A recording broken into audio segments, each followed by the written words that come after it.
अवल ना मल्हा जो ॾींदड़ ॾेह सारे ॾई न पचारे मिड़निया मेहरबान घणो।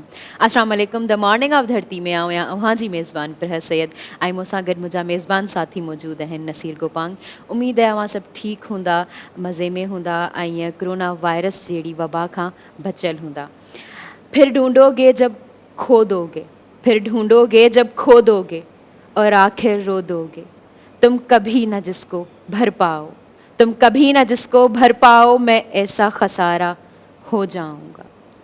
इहे जेके मूं शाइर जूं कुझु सिटूं पढ़ियूं आहिनि उहे आउं धरती टीवी जे प्रोग्राम मैनेजर सर ताहिर आराई जे नाले कयां थी, जेके असां वटि फिज़िकली असांजे विच में मौजूदु न आहिनि, पर उन्हनि जा कम ऐं उन्हनि जूं जेके यादूं आहिनि उहे हमेशह असांजे विच में रहंदियूं।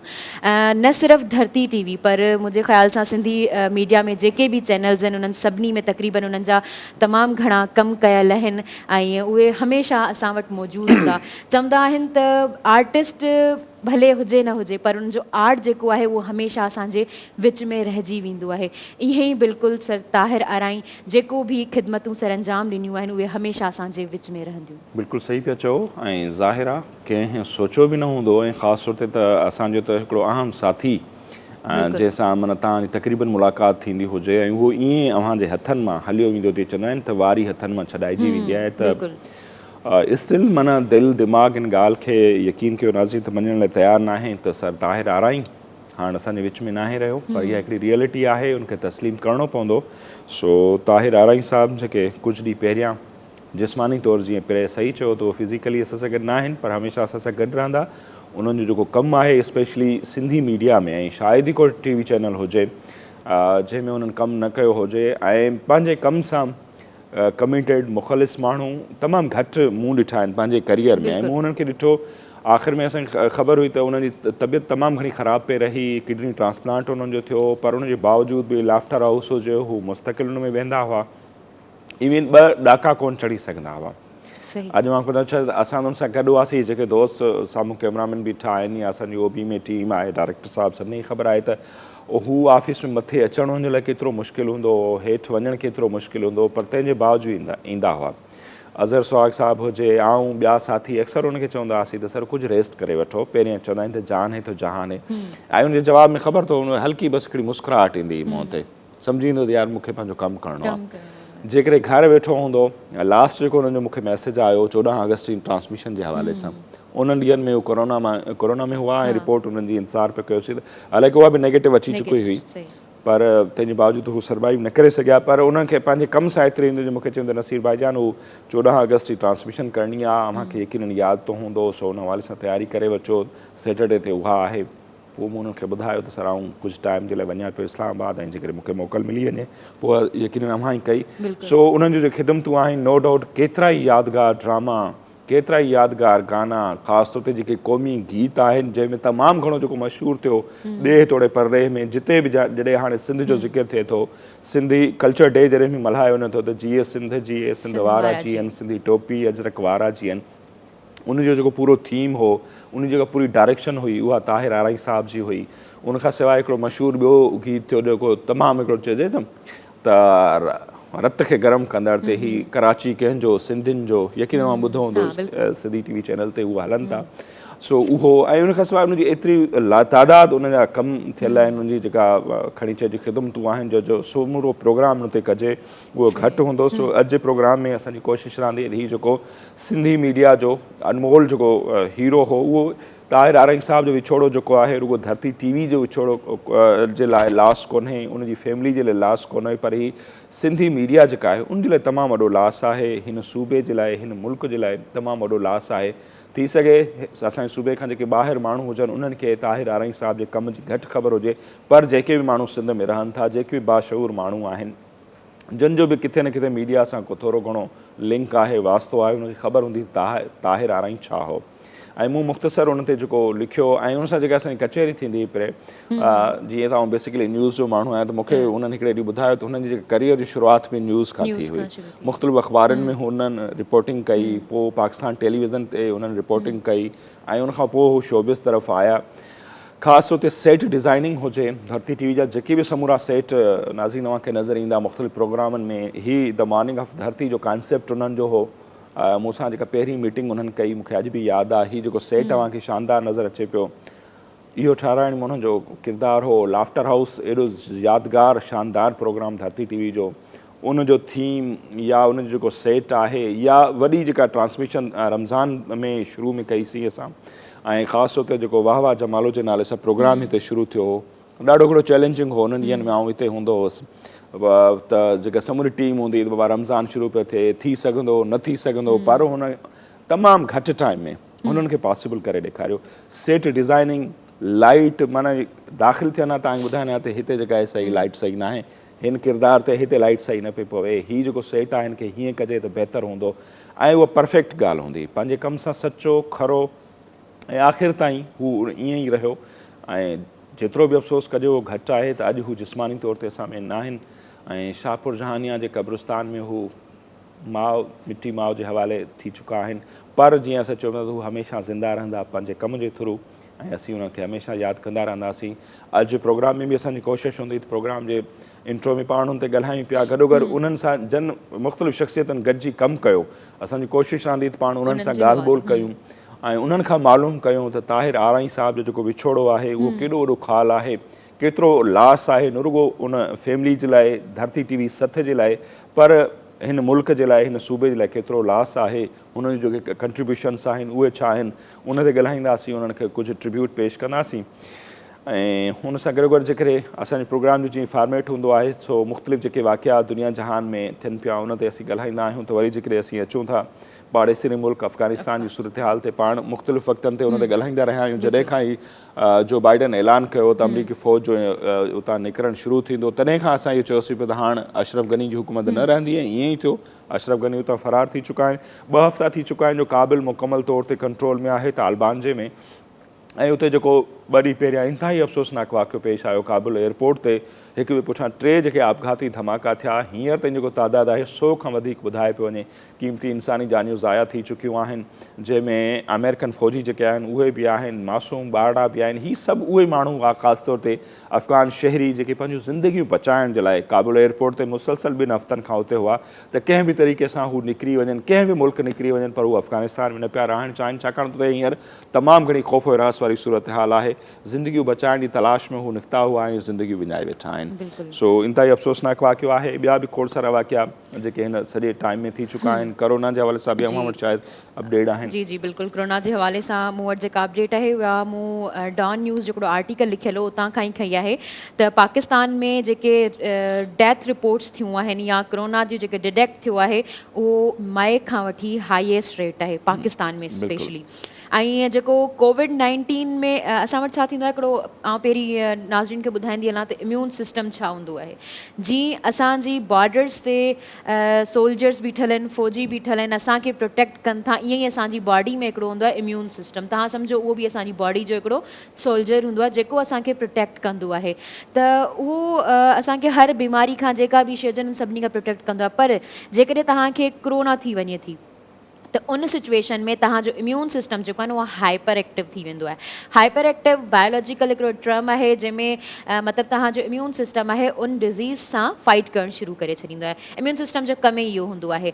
त उन में छा थींदो आहे त जॾहिं हू फाइट करणु लॻंदो आहे, उनखे रिस्पॉन्ड करणु लॻंदो आहे, त उहो रिस्पॉन्ड बि जेको आहे उहो असांजी बॉडी लाइ नुक़सानकार हूंदो आहे। उनजो रीज़न इहो आहे त हू जेके असांजी बॉडी में कोविड-19 जा जिथे जिथे इफेक्टेड सेल्स आहिनि उन्हनि खे किल करणु शुरू कंदो आहे। ऐं उहो एक्चुअल में असांजी बॉडी जा ई सेल्स हूंदा आहिनि, पर उनमें जिथे कोविड-19 अची वेंदो आहे त इन वजह सां इम्यून सिस्टम जेको आहे उन्हनि खे किल करणु शुरू करे छॾींदो आहे।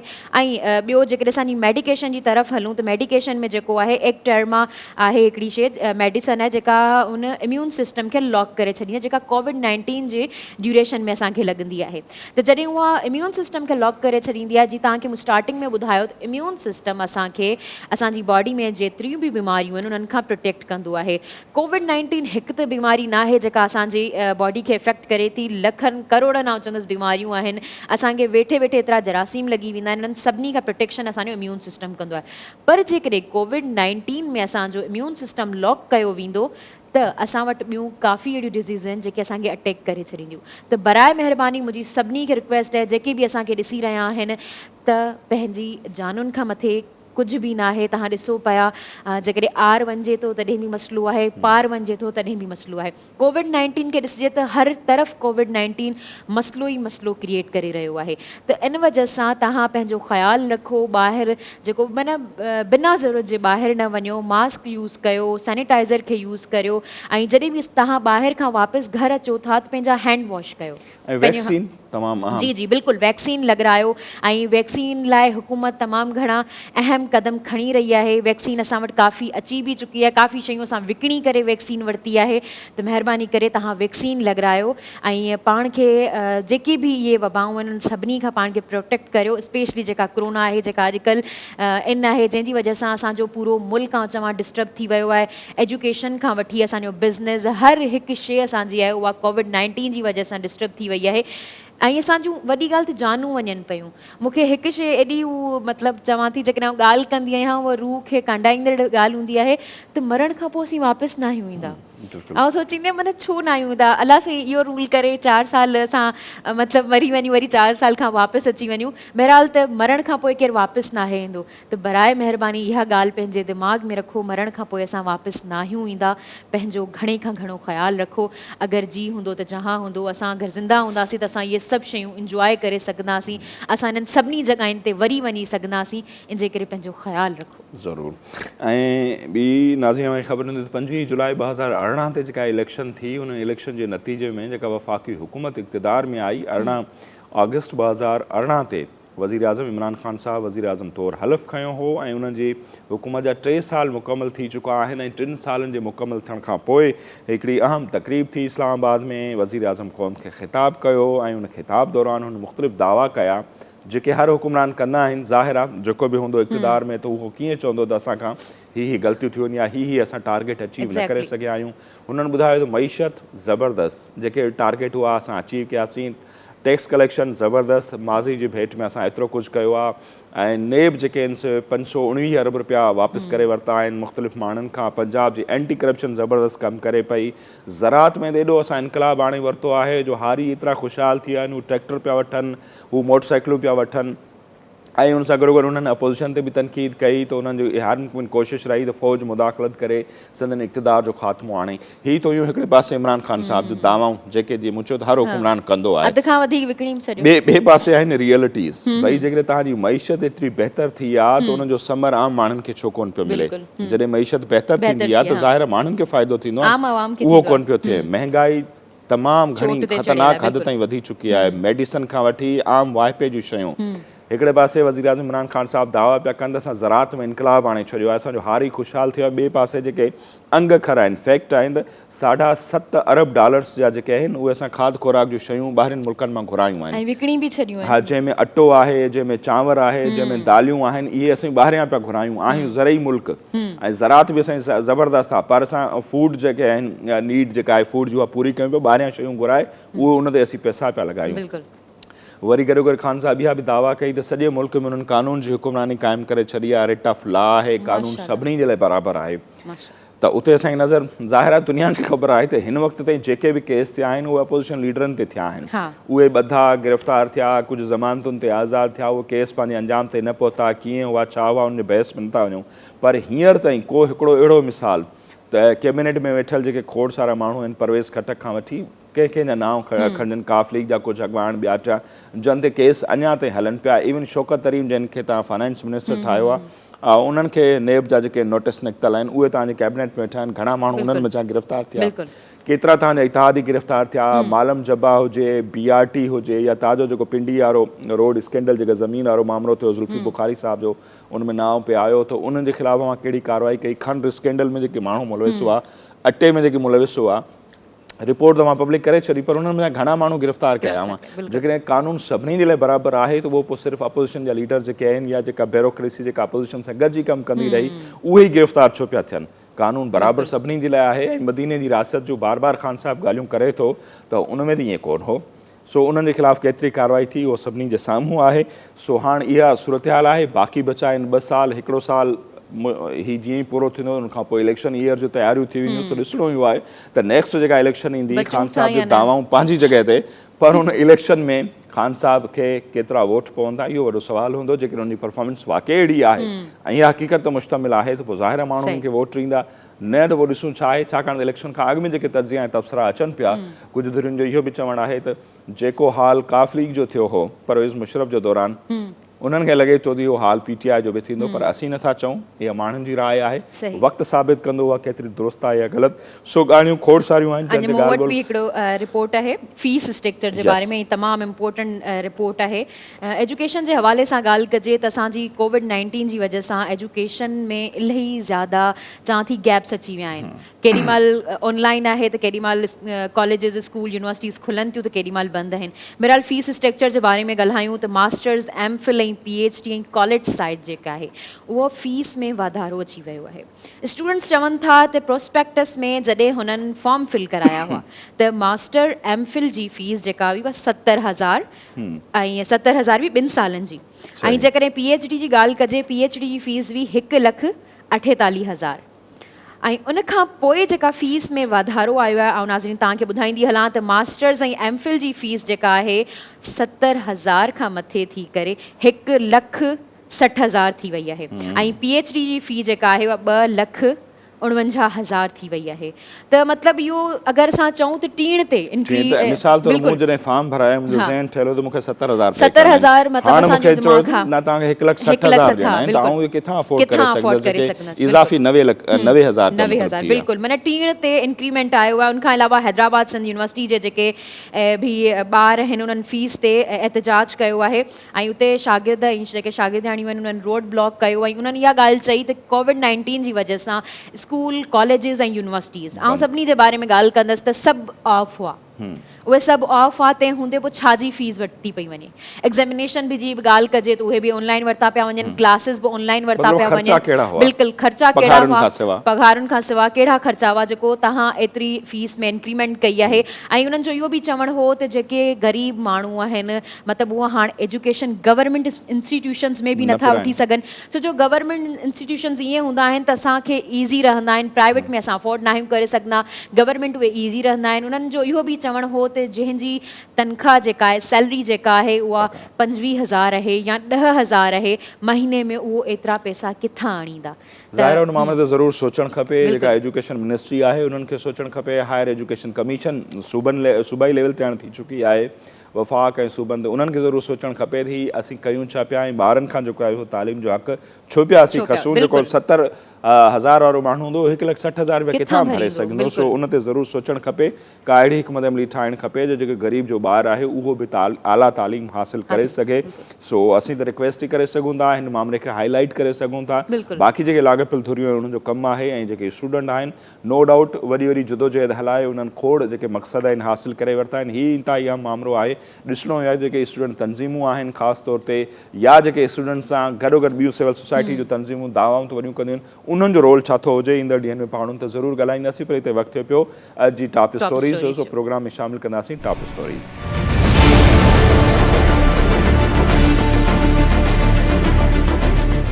तालिबान पारां अफ़गानिस्तान में आर्ज़ी हुकूमत लाइ कोशिशूं तेज़ हुकूमत में समूरियुनि बिरादरियुनि तोड़े क़बाइली अॻवाननि खे शामिलु करण जो फ़ैसिलो औरतुनि खे नुमाइंदगी ॾियण तोड़े इक़्तिदार हेठीं सतह ताईं मुंतक़िल करण ते ग़ौर कयो पियो वञे कोरंगी जे मेहरान टाउन में केमिकल फैक्ट्री में बाहि सबबि 18 मज़दूर सड़ी फ़ौत फायर ब्रिगेड अमले जा 2 मुलाज़िम बि सड़ी ज़ख़्मी एडमिनिस्ट्रेटर कराची मुर्तज़ा वहाब जो चवणु आहे त वाक़िए जी मुकमल जांच कराई वेंदी सिंध यूनिवर्सिटी जी फीस में रिकॉर्डवाद मास्टर जी 70,000 वारी फीस वधाए 1,60,000 कई वई PhD जी 1,48,000 मां वधाए 2,49,000 कई वई शागिर्दनि जो एहतजाज रोड ब्लॉक करे छॾियो नवाज़ लीग सदर मियां शहबाज़ शरीफ़ कराची पहुतल अॼु PDM इजलास जी सदारत कंदा ऐं सुभाणे रिथियल जलसे में शिरकत कंदा नवाज़ लीग सिंध जी क़यादत में जारी इख़्तिलाफ़ ख़तमु कराइण जी बि कोशिशि कई वेंदी। जी नाज़रीन, जी तव्हां अॼु जूं टॉप स्टोरीज़ ॾिठियूं। हाणे वक़्तु थियो आहे शॉर्ट ब्रेक जो। ऐं ब्रेक खां पोइ जीअं असीं वापसि ईंदासीं त जीअं इंट्रो में असां ॻाल्हि ॿोल कईसीं सर ताहिर आराई साहिब जे विछोड़े ते। सो उन्हनि सां गॾु जन शख़्सियतुनि कमु कयो ऐं ख़ासि तौर ते जन खे हुननि मीडिया में इंट्रोड्यूस करायो। असांजी कोशिशि रहंदी त उन्हनि सां असीं ॻाल्हि ॿोल कयूं ऐं गॾोगॾु उन्हनि जी बीमारी दौरान त लाॻापियल इदारनि उन्हनि जी मदद न कई, पर जेका हाणे उनजी फैमिली आहे, उनजो हिकिड़ो ई पुटु आहे या जेके ॿिया घर भाती आहिनि, उन्हनि जी असीं सभु केतिरी मदद करे सघूं था, लाॻापियल इदारनि खे कीअं उनजो पाबंद बणाए सघूं था त हू उन्हनि जी फैमिली जी मदद कनि। सो पाण उन ते बि ज़रूरु ॻाल्हि ॿोल कंदासीं। असां सां गॾु रहिजो।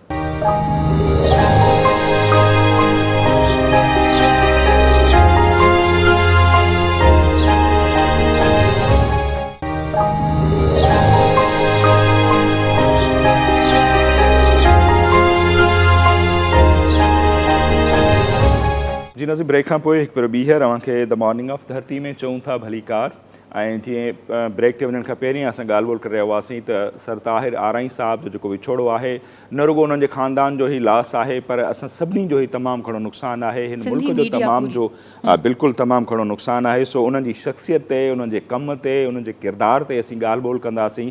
ऐं जीअं असां बार बार चऊं पिया त हू जिस्मानी तौर ते तोड़े जो असां सां गॾु न आहिनि रहिया, पर उन्हनि जो जेको कमु आहे हू पंहिंजे कम जे ज़रिए ऐं ख़ूबसूरत यादुनि जे ज़रिए हू हमेशह असां सां गॾु रहंदा। सो हिन वक़्तु असां सां मीडिया जे हवाले सां तमामु वॾो नाम आहे, पोइ मॉडलिंग हुजे, एक्टिंग हुजे, होस्टिंग हुजे, मैडम सबा ख़ान साहिबा, उहा असां सां टेलीफोन लाइन ते मौजूदु आहे। ऐं उन्हनि बि पंहिंजे करियर जो ॻच हिसो जेको आहे ताहिर आराई साहिब सां गॾिजी कमु कयो। सो उन्हनि सां असीं ॻाल्हि ॿोल कंदासीं। तमामु घणी महिरबानी सबा ख़ान साहिबा, अव्हां असांखे टाइम ॾिनो। जेकॾहिं उथंदे ई असीं सम्झणु चाहियूं अव्हां खां त अव्हां ताहिर आराई साहिब सां डिघे अरसे ताईं गॾिजी कमु कयो, उन्हनि जे कम खे, उन्हनि जे किरदार खे, उन्हनि जी शख़्सियत खे अव्हां कीअं ॾिठो? जी, सब खां पहिरीं त तव्हांखे अस्सलाम वालेकुम। वालेकुम अस्सलाम। मां त इहो ई चवंदसि बसि इन्ना लिल्लाहि व इन्ना इलैहि राजिऊन, अल्लाह जी अमानत आहे, अल्लाह साईं वटि पुॼी वई आहे। बाक़ी as a human being, as a director, मां इहो ई चवंदसि त जॾहिं मां सिंधी मीडिया जॉइन कयो त ताहिर माशाल्लाह अल्लाह साईं जे तवसुस सां मुंहिंजी कम जो ज़रियो थियो। ऐं मां ताहिर माशाल्लाह I think I am the one person in media as a female जंहिं ताहिर सां इलाही गॾु कमु कयो आहे। त ताहिर इलाही सुठो हो। ताहिर जो मुंहिंजो स्टार बि हिकु ॿिए सां इलाही माशाल्लाह उहो कंदो, त ॿई असां हिकु ॿिए जे लाइ लकी बि हुआसीं। जेको कमु कंदा हुआ उहो इलाही सुठो वेंदो हो। ताहिर पंहिंजे कम सां इलाही महिनत कंदो हो, कॉन्संट्रेशन सां हुनखे हर कम जी इलाही तमामु घणी फ़िक्र हूंदी हुई त मां ईअं कयां डिफरेंट हुजे, सुठो हुजे, हिन जो डिज़ाइनिंग हुजे, प्लानिंग हुजे। त ताहिर माशाल्लाह पंहिंजे कम सां हर शइ सां इलाही ऑनेस्ट हो। अच्छा आदि, असांखे इहो ॿुधाइजो त जी त तव्हां उन्हनि सां गॾु कमु बि कयो आहे, तव्हांखे काफ़ी एक्सपीरियंस हूंदो उन्हनि जो, तव्हां गॾु कमु कयो आहे, त उन्हनि जो जेको विछोड़ो आहे उन सिंधी मीडिया ते उहो केतिरो वॾो लॉस आहे? सिंधी मीडिया या ओवरऑल ॻाल्हि कजे त केतिरो वॾो लॉस आहे? ॾिसो, सिंधी मीडिया जो त डेफिनेटली जो लॉस त आहे। हाणे ज़ाहिरी ॻाल्हि आहे, इलाही खोड़ सारे माण्हुनि खे इहो हूंदो दिलि में त भई हाणे असांखे कमु केरु ॾींदो, हाणे असांखे कमु कराईंदो केरु, जेको ताहिर कंदो उहो हाणे कमु नथो थी सघे, हाणे ईअं कीअं थींदो, उहो कोन थींदो। इहो त हिकिड़ो मतिलबु हिकिड़ी सेल्फिशनेस जे करे त हिकिड़ी ॻाल्हि त पंहिंजी जाइ ते आहे। इवन छा आहे, इवन मां ई छो न हुजां, चवण जो मक़सदु आहे त ॾिसो एज़ अ ह्यूमन बीइंग जॾहिं असां हिकिड़े सुठे माण्हू खे when we have to lose this kind of a person the own relationship न, उनमें तमामु घणी ॾुखियाई थींदी आहे। बाक़ी सिंधी मीडिया में हुजे या दुनिया में हुजे, हर इंसान खे ज़ाहिरी ॻाल्हि आहे वञिणो त आहे। अच्छा, आख़िरी जेको मूंखे जेतिरो यादि थो पए मैडम, अव्हां सां गॾु हुननि इंटरव्यू बि कयो, जेको शोबिज़ अफेयर हुननि जो यादगार प्रोग्राम आहे, अव्हां उन में बि आया, खोड़ सारियूं यादूं अव्हां उन्हनि सां शेयर कयूं। सो असां इहो सम्झणु चाहींदासीं त खोड़ सारियूं यादूं उन्हनि जे हवाले सां बि अव्हां वटि हूंदियूं, के मेमरीज़ हूंदियूं, जेकॾहिं अव्हां को वाक़ियो असां सां शेयर करणु चाहियो। गॾु कमु करण दौरान खोड़ वाक़िया थींदा आहिनि अहिड़ा दिलचस्प। इलाही खोड़ सारा वाक़िया, हिकिड़ी त का ॻाल्हि ई न आहे मूंखे त मां यादि कयां। असां वेंदासीं बसि, मुंहिंजे अलाह साईं सक्सेस थींदी हुई, मतिलबु अलाह साईं इज़त ॾींदो सभु कुझु न, पर ताहिर सां गॾु कमु करण में कॾहिं कॾहिं मूंखे इलाही अज़ियत थींदी हुई। छो त असांजो ट्रेवल इलाही हूंदो हो, वरी कम जे हवाले सां थोरो सख़्तु हो, मतिलबु न सुम्हणो न आहे, कमु करिणो आहे, इलाही खोड़ सारी ॻाल्हियूं। हिकिड़ो चकर असां वियासीं त मतिलबु कॾहिं कॾहिं शूट ते मूंखे हिकिड़ो आतफर मुंहिंजो हिकिड़ो कलाम उहो कयो चई मूंखे पहाड़ पे चढ़ना है ना हिकिड़ो रेत जो टीलो मां चयो हेॾी थधिकार हाणे मां इहो कीअं कयां मूंखे त थी थो थिए चई न मूंखे न आहे ख़बर मां चयो मां स्वेटर पाए वेंदा या I am gonna be cover my self न चई न न न बसि ईअं ई करिणो आहे मां चयो ल भला ठीकु आहे बसि मां वई आहियां उहो सर्दी जो हिकिड़ो आलम हो दामन लॻी आहे मौला सां कयो आहे न उहो यादगार अहिड़ो वाक़ियो मां कॾहिं कॾहिं ताहिर खे चवंदी ताहिर तूं मूंखे अचे थी तूं मूंखे तमामु घणो तंग कयो ईअं कयो उहो कयो हिकिड़ी दफ़ा वरी असां वियासीं लतीफ़ सरकार जे मज़ार ते हुते बि हिकिड़ो कलाम वलाम कयो ओचितो ओचितो बसि मुंहिंजी कमीज़ फासिजी वई न त ताहिर मूंखे चयईं त मूंखे ईअं लॻो शायदि असांजो ईअं थोरो इख़्तिलाफ़ हले पियो थोरो छो त छूट ते एॾा थकिजी वेंदासीं न मतिलबु नाराज़ थी वेंदा हुआ हिक ॿिए सां कॾहिं कॾहिं त पोइ इहे कॾहिं कॾहिं शिकिल सां हिक ॿिए सां ठाहींदा हुआ पोइ छा चवंदो त मूंखे ईअं फील थियो त शायदि का ॻाल्हि थी आहे त ताहिर ईअं हरकत कई त मां ताहिर खे धक ॾिनी ताहिर मूंखे चमा कयो मां चयो ई छा भला मां हिक ॿिए सां जहिड़ो कयो बट कॾहिं बि ज़िंदगी में मुंहिंजो ताहिर जो जहिड़ो थींदो वियो न बट असां मतिलबु कलाक 2 कलाक खां पोइ नॉर्मल थी वेंदा हुआ कॾहिं बि ताहिर खे मां कहिड़े बि इंसान जे लाइ गुस्से मतिलबु मां ॾिठो की उहो गुस्सो कंदो बट उहो नॉर्मल थी वेंदो ऐं मतिलबु उहो कोन हो त ख़ुदा न ख़ास्ता कॾहिं मां हुनजे वात खां कंहिंजी बुराई न ॿुधी बसि इहो चवंदो ये सही नहीं है ग़लत है इस बंदे से ना तुम दूर रहो इहो हुनजो वर्ड हूंदो त बसि इससे दूर रहो बाक़ी इलाही सुठो हो मां आहियां मसरूर आहे शाइक नाले जो आहे सिंधी मीडिया में खोड़ सारा अहिड़ा माण्हू आहिनि अहमद मुग़ल इवन हुनखे केरु कोन सुञाणंदो मतिलबु हुनजो हिकिड़ो नालो आहे इज़त आहे हर शइ आहे पर जेतिरा गाना जेतिरी महिनत अहमद मुग़ल जे लाइ मतिलबु ताहिर कई केॾो नालो इज़त मक़ाम इलाही खोड़ सारे माण्हुनि जे लाइ न ताहिर इलाही बेलॉस कयो आहे ऐं बसि हर कंहिंजे लाइ बसि सुठे मां सुठो करण जी कोशिशि कंदो इवन फैमिली खे बि कॾहिं कॾहिं हुनजी मिसिस सां मुंहिंजो हिकिड़ो सुठो रिलेशनशिप आहे उहो बि कॾहिं कॾहिं चवंदी सॼी राति कमु थो करे घर खे टाइम नथो ॾिए ॿारु नंढड़ो आहे ॿार खे टाइम नथो ॾिए त खोड़ सारी शयूं हुयूं बट उन दुनिया में असां जहिड़े इलाही खोड़ सारे माण्हुनि खे ठाही पर हली वियो आहे अच्छा जीअं अवां जी ॻाल्हियुनि में लॻे थो त हू पंहिंजे कम जे हवाले सां तोड़े जो सख़्तु आहे पर शख़्सी तौर ते हू एतिरा ई वरी नरम दिलि बि हुआ ऐं दोस्तनि सां उन्हनि जो जेको बिहेवियर हूंदो काफ़ी ज़बरदस्त हूंदो उनजो थोरो एक्सपीरियंस असांखे बि 2-2.5 सालनि दौरान थियो एग्जैक्टली अलाही तरफ़ां तव्हां ॾिठो अथव न चेहरे में सॉफ्टनेस केतिरी हुई आवाज़ जो साउंड केतिरो नॉर्मल हो हाणे मां बि ॻाल्हाईंदी त मुंहिंजी आवाज़ में भारीपन आहे सही पर ताहिर मतिलबु न ताहिर खे कंहिंसां एतिरो गर्जी कोन हो मस्तियूं कंदो मज़ाक कंदो ईअं ई थोरो घणो पर एज़ अ ह्यूमन बीइंग मतिलबु हुन में हिकिड़े जेका मर्दनि में ख़ुदा न ख़ास्ता कुझु गंदी ॻाल्हियूं हूंदियूं आहिनि या कुझु शयूं हूंदियूं न हिनखे बसि जॉब मां कढायां हुनजो फलां करे छॾां हिन छोकिरी खे इस्तेमालु कयां छॾे ॾियां अच्छा इहो हिनखे इस्तेमालु कंदसि त कमु ॾींदसि न त न ॾींदसि अहिड़ी का हुन में का ॻाल्हियूं लालच बि कोन्हे बसि ठीकु आहे मां ईअं कयां त मूंखे 2 पैसनि जो फ़ाइदो थींदो ईअं बि कोन हो सफ़ा सूफ़ी मोलाई हो सफ़ा इलाही जेतिरो मां हुन सां सही मां जॾहिं खां असां कमु करणु शुरू कयो त ऑलमोस्ट हुनखे तक़रीबन मां सम्झां थी 2007 खां वठी अञा ताईं 14-15 सालनि खां मां सुञाणे थी हुनखे तमामु घणी महिरबानी अवां असांखे टाइम ॾिनो ऐं पंहिंजी जेके मेमरीज़ हुयूं उहे ताहिर आराई साहिब जे हवाले सां शेयर कयूं लख लाइक अवां टाइम ॾिनो सो सबा ख़ान कंहिं बि तारुफ़ जो मोहताज न आहिनि बहितरीन होस्ट आहिनि अदाकारा आहिनि मॉडल आहिनि ऐं उन्हनि गच अरसो ताहिर आराई साहिब सां गॾिजी कमु कयो जीअं हुननि पाण इतराफ़ कयो त हुनखे मीडिया में इंट्रोड्यूस कराइण वारा ताहिर आराई साहिब हुआ सो हुननि पंहिंजूं यादूं शेयर पे कयूं ऐं ॿुधाइनि पिया त कीअं कॾहिं कॾहिं हिक ॿिए खे चंबा बि हणी वठंदासीं पर कम जे हवाले सां पर उनखां पोइ असांजे दिलि में इहा कान हूंदी या उनखे असीं अना जो मसइलो न बणाईंदासीं ज़ाहिर आहे कम ते त को बि कम्प्रोमाइज़ नथो करे सघे ऐं इंट्रो में बि असां इहो ई ॻाल्हायोसीं त जीअं हू दाख़िल थींदा हुआ कॾहिं बि सेट खे ॾिसंदा हुआ उतां ई रड़ कंदा हुआ लाइट कीअं आहे प्रॉपर कोन्हे हीअ शइ हिते कोन्हे रखियल सो एतिरो हू पंहिंजे कम सां मुख़लिस हूंदा हुआ सो ॿियनि दोस्तनि जंजनि हुननि सां गॾिजी कमु कयो या हुननि जे कम खे ॾिठो असांजी कोशिशि रहंदी त असीं हुननि सां बि ॻाल्हि ॿोल कयूं ऐं ताहिर आराई साहिब जी जेके यादगिरियूं आहिनि उन्हनि ते असीं उन्हनि ते ॻाल्हाइजो। नौजवान ऐं होस्ट बि आहिनि, मॉडल बि आहिनि, एक्टर बि, शाइक़ नारे जो साहिबु, उहे बि असां लाइन ते मौजूदु आहिनि। ऐं सबा ख़ान साहिबा बि हिननि जो ज़िक्र कयो त शाइक़ नारेजो खे, सबा ख़ान खे ऐं ॿियनि खोड़ सारनि नौजवाननि खे मीडिया में इंट्रोड्यूस कराइण वारा हुआ ताहिर आराई साहिबु। सो शाइक़ नारेजो साहिबु, तमामु घणी महिरबानी अव्हां असांखे टाइम ॾिनो। अव्हां खां जेकॾहिं सम्झणु चाहियूं, अॼु जिस्मानी तौर ते ताहिर आराई साहिबु असांजे विच में न आहिनि रहिया, पर उन्हनि जो जेको नुक़सानु आहे, लॉस आहे, ओवरऑल सॼी उन्हनि जी फैमिली खे त थियो ई थियो आहे। सिंधी मीडिया जे लाइ केॾो वॾो लॉस पिया ॾिसो ताहिर आराई साहिब जो विछोड़ो। ताहिर आराई पाण त ख़ैर न रहियो ऐं पर हुनजो जेके बि जिते बि, चाहे उहो सिंधी मीडिया जो कमु हुजे, चाहे उहो हुन प्राइवेट कमु कयो हुजे, अॼु ताईं उहो सदाबहार आहे। ताहिर हिकु पाण नफ़ीस इंसानु हुयो। हमेशह जॾहिं बि असांखे फस्ट टाइम मूंखे यादि आहे त हुन जॾहिं सिलेक्ट कयो हुयो केयर ऑफ सबा जे, त मूं चयो त सर मूंखे चांस खपे थो थोरो। हुनखे डिॼी विझ न, बिल्कुलु मां सादो माण्हू आहियां ऐं कमु मुंहिंजो हूंदो स्क्रीन ते ऐं स्क्रीन ते नज़र त ईंदा।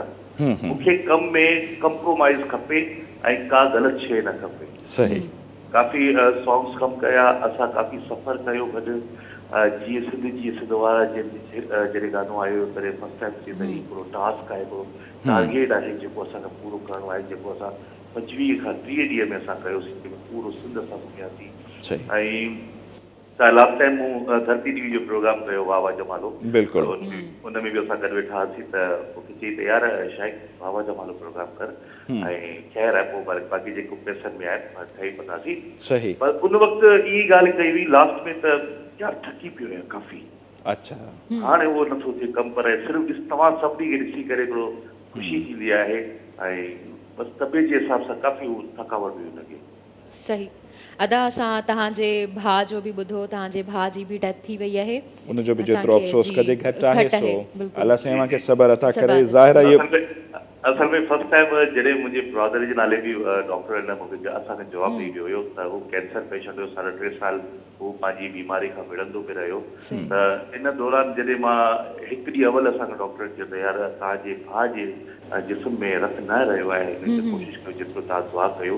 त इन दौरान ॿिए ॾींहुं हिकिड़ी मूंखे कॉल थी अचे, उहो ताहिर भाई जे घरां थी कॉल अचे त बेटा ताहिर भाई वेंट पे चले गए और आप कहा है। त उन वक़्तु पर हिकिड़ी अहिड़ी ज़िंदगी जो मोड़ अची वियो त हिकिड़े पासे भाउ बि आहे, ॿिए पासे वॾो भाउ बि आहे, त आउं हैदराबाद बि विच में सिर्फ़ु रस्तो आहे। त ओॾी महिल मूं इहो फ़ैसिलो कयो त मां हाणे मां कराची निकिरां थो। पर उन वक़्तु मां पूरी जेकी संगत हुई सभिनी खे ग्रुप में व्हाट्सअप ग्रुप ते त ताहिर भाई जो कोई फैमिली अकेली आहे ऐं सभई उते वञी जॉइन थियो ऐं गॾु थियो। त राति जो मूं पंहिंजे भाउ खे ताहिर भाई जा वीडियो ॾेखारिया त मुंहिंजो ताहिर भाई वेंटिलेटर ते आहे। त उन वक़्तु मुंहिंजे भाउ मूंखे चयो त सुबुह जो तूं वींदे, मुंहिंजो हा मां वेंदुसि, बसि पोइ वञ जा ऐं मां बि हलंदुसि। बहरहाल थियो ईअं त पहिरीं भाउ गुज़ारे वियो, पोइ ॿिए ॾींहुं ताहिर भाई गुज़ारे वियो। बसि उहो छा कजे त हिकिड़ी ज़िंदगी जा मौक़ा आहिनि, कुझु लम्हा अहिड़ा आहिनि जंहिंमें जिते असां जीते नथा सघूं, जिते जीत उनजी थींदी आहे जिते उन कंहिंजो मुक़दर हूंदो आहे। बसि जेका अलाह जी रज़ा आहे, हर कंहिंखे वञिणो आहे। पर ताहिर भाई जहिड़ो ख़्याल कोई नथो पूरो करे सघे, ताहिर भाई जहिड़ो कोई माण्हू नथो थी सघे, ताहिर भाई जहिड़ो कोई कमु नथो करे सघे। अदा मूंखे इहो ॿुधाइजो त जीअं त तव्हां बि सर ताहिर वटि कमु कयो, सर ताहिर जे थ्रू कमु कयो, त तव्हां सर ताहिर खे काफ़ी अहिड़नि माण्हुनि खे ॾिठो जे सर ताहिर उन्हनि खे इंट्रोड्यूस करायो जेके न्यू कमर्स हुआ, त उन में सर ताहिर जो केतिरो रोल अदा हो, मतिलबु केतिरी उन्हनि हथी ॾिनी हुई न्यू कमर्स खे? ताहिर भाई कोशिशि कंदो हुयो, जॾहिं फेसबुक खोलींदो हुयो त उते कुझु फेस ॾिसंदो हुयो, त जेको बि छोकिरा ॾिसंदा हुया त अक्सर असांखे जो ॻोल्हींदो, जॾहिं गाना ईंदा न त गाने जी सिलेक्शन थींदी हुई त चवंदो यार हीउ गानो तुंहिंजो थी वियो, हीउ गानो मसरूर राजपर जो थी वियो, हीउ गानो वसीम मुश्ताक जो थी वियो, हीउ गानो मुर्तज़ा मजबूर जो थी वियो, बाक़ी ही गाना जेके रहिया आहिनि हिन में असांखे नवां छोकिरा खपनि। पोइ जिते जिते असां शूट करणु ईंदासीं न त उन दौरान बि अगरि कोई शूटिंग ॾिसणु ईंदो हुयो, कोई छोकिरो ईअं रस्ते में ईंदो, पोइ असांजो दोस्त यार ईंदो हुयो त पुछंदो नारी जा हीउ केरु आहे, असां चवंदा यार पाड़े जो छोकिरो आहे, हीअ असांखे ॾिसी ईंदो, चवंदा हेॾा ॾींहं मीटिंग कयूंसि, मीटिंग करे हुन चवंदो हुयो त कपिड़ा ॾेई, बिल्कुलु सर कपिड़ा अची शौक़ु अथई एक्टिंग जो, चवंदा सॼा असांखे शौक़ु मुक्त कोन्हे, माण्हू पिया पर टीवी ते कमु करण जे लाइ तोखे शौक़ु कोन्हे, तूं सुभाणे तयारु थी अची वञ। अलाए घणा अहिड़ा छोकिरा जेके हिन हलंदे घुमंदे फिरंदे रस्ते था खयां, अलाए के जेका बि छोकिरियूं ईंदियूं हुयूं, ताहिर भाई जे नाले बिल्कुलु इहा ग़लति ॻाल्हि आहे त पर कोशिशि कंदो जेका छोकिरी ईंदी हुई न हुनखे कीअं चवंदो त तव्हां बाबा हिते कमु करण था अचो, हिते पंहिंजो कमु करे तव्हां वापसि हलिया वञो, वधीक सीरियस न थियो हिन फील्ड ते, ईअं सभिनी खे अक्सर चवंदो हुयो। पर टीम हिकिड़ी ठाहे रखंदो जेसिताईं उहो जेको सीज़न जीअं थींदा हुया न त 10-12 गाना खणंदो हुयो, पोइ जॾहिं उहो गानो ॿुधंदो हुयो, गानो ॿुधण खां ई पोइ चवंदो त हीउ गानो मां फलाणे खे खणंदुसि, हिन गाने में मां फलाणे खे खणंदुसि। पर सभिनी खे बराबरि रखंदो हुयो, कंहिंखे हेठि मथे कोन रखंदो हुयो, जेको पाण खाईंदो उहो ॿिए खे बि खाराईंदो। शूटिंग में असांखे घणो घुमाईंदो फिराईंदो हुयो, पोइ असां रवि करे कंदा त भई बुख लॻी आहे यार, कुझु त खाराए यार, पोइ वरी खिलंदो चवंदो हलो ठीकु आहे पाली खाऊं था। सही। पर हू चवंदे इलाही ॻाल्हियूं आहिनि, जेतिरियूं ॻाल्हियूं कजनि ओतिरियूं घटि आहिनि। ऐं ताहिर हिकु हुयो, ताहिर भाई हिकु ई हुयो, ताहिर भाई हिकु ई हुयो जेको अॼु ताईं असां दिलि में ज़िंदा आहे। अच्छा शाइक़ भाई, आख़िर में अव्हां खां इहो बि चवंदासीं, अव्हां फैमिली जो ज़िक्र बि कयो, मैडम सबा बि ताहिर साहब जी फैमिली जो ज़िक्र कयो, त उन्हनि जी हयाती में जेके लाॻापियल खाता आहिनि उन्हनि जी ज़िंदगी बचाइण जे हवाले सां या इलाज जे हवाले सां उहो कमु न करे सघिया जेको उन्हनि खे करणु खपे आहे। हाणे जीअं अव्हांखे बि ख़बर आहे, असांखे बि ख़बर आहे त उन्हनि जो हिकिड़ो ई पुटु आहे या पुठियां उनजी वाइफ आहे जेका सोगवार उन्हनि छॾी आहे। उन्हनि जे लाइ असांखे अव्हांखे सभिनी खे छा करणु खपे, लाॻापियल धुरियुनि खे कीअं असीं बाउंड कयूं त उन्हनि जी फैमिली जी सपोर्ट कनि। उन लाइ नथा चाहियो त जेके बि असांजा अदाकार आहिनि, मीडिया जा दोस्त आहिनि, उन्हनि खे रोल प्ले करणु खपे? सर पहिरीं त ताहिर भाई असांजी जेकर भाउ आहे त पोइ असांजो बि फर्ज़ु आहे त हीउ असांजो उहो घरु आहे, हिकिड़े वॾे भाउ जो घरु आहे जिते असां ई घर खे असां हलाईंदासीं। सही। चवंदा आहिनि त वॾे भाउ जे वञण खां पोइ पोयां नंढा भाइर ई घर खे संभालींदा आहिनि। पर अल्हम्दुलिल्लाह ताहिर भाई कोशिशि कंदो हुयो त पंहिंजी फैमिली खां पंहिंजे दोस्तनि खे परे रखे। सही। अब्दुल राफ़ी खे हुन टोटली पढ़ायो हुयो, चंद माण्हुनि खे हुन ॾेखारियो हुयो त हीउ मुंहिंजो पुटु आहे अब्दुल राफ़ी। काफ़ी माण्हुनि खे हाणे ख़बर पई आहे त ताहिर भाई जो हिकिड़ो पुटु बि आहे। त बहरहाल फैमिली हेसि ताईं असां पंहिंजी माउ जो पंहिंजी भाभी जो चहिरो त करे कोन ॾिठो हुयो, पर असां सिर्फ़ु हुन जूं दुआऊं ॿुधंदा हुआसीं। पोइ हुननि ते कॾहिं बि घर ते कंहिंखे कोन मोकिलींदो हुयो त कोई सामान खणी अचे, चंद माण्हू हूंदा हुया जेके सामान या का शइ वठणु ईंदा हुआसीं, खणी ईंदा हुआसीं। अल्हम्दुलिल्लाह पोयां ताहिर भाई एतिरो बि ॻाल्हि कई त एतिरो बि मूं वटि अल्हम्दुलिल्लाह आहे जो मूं कयो आहे, जेको पोयां मुंहिंजी फैमिली हलंदी।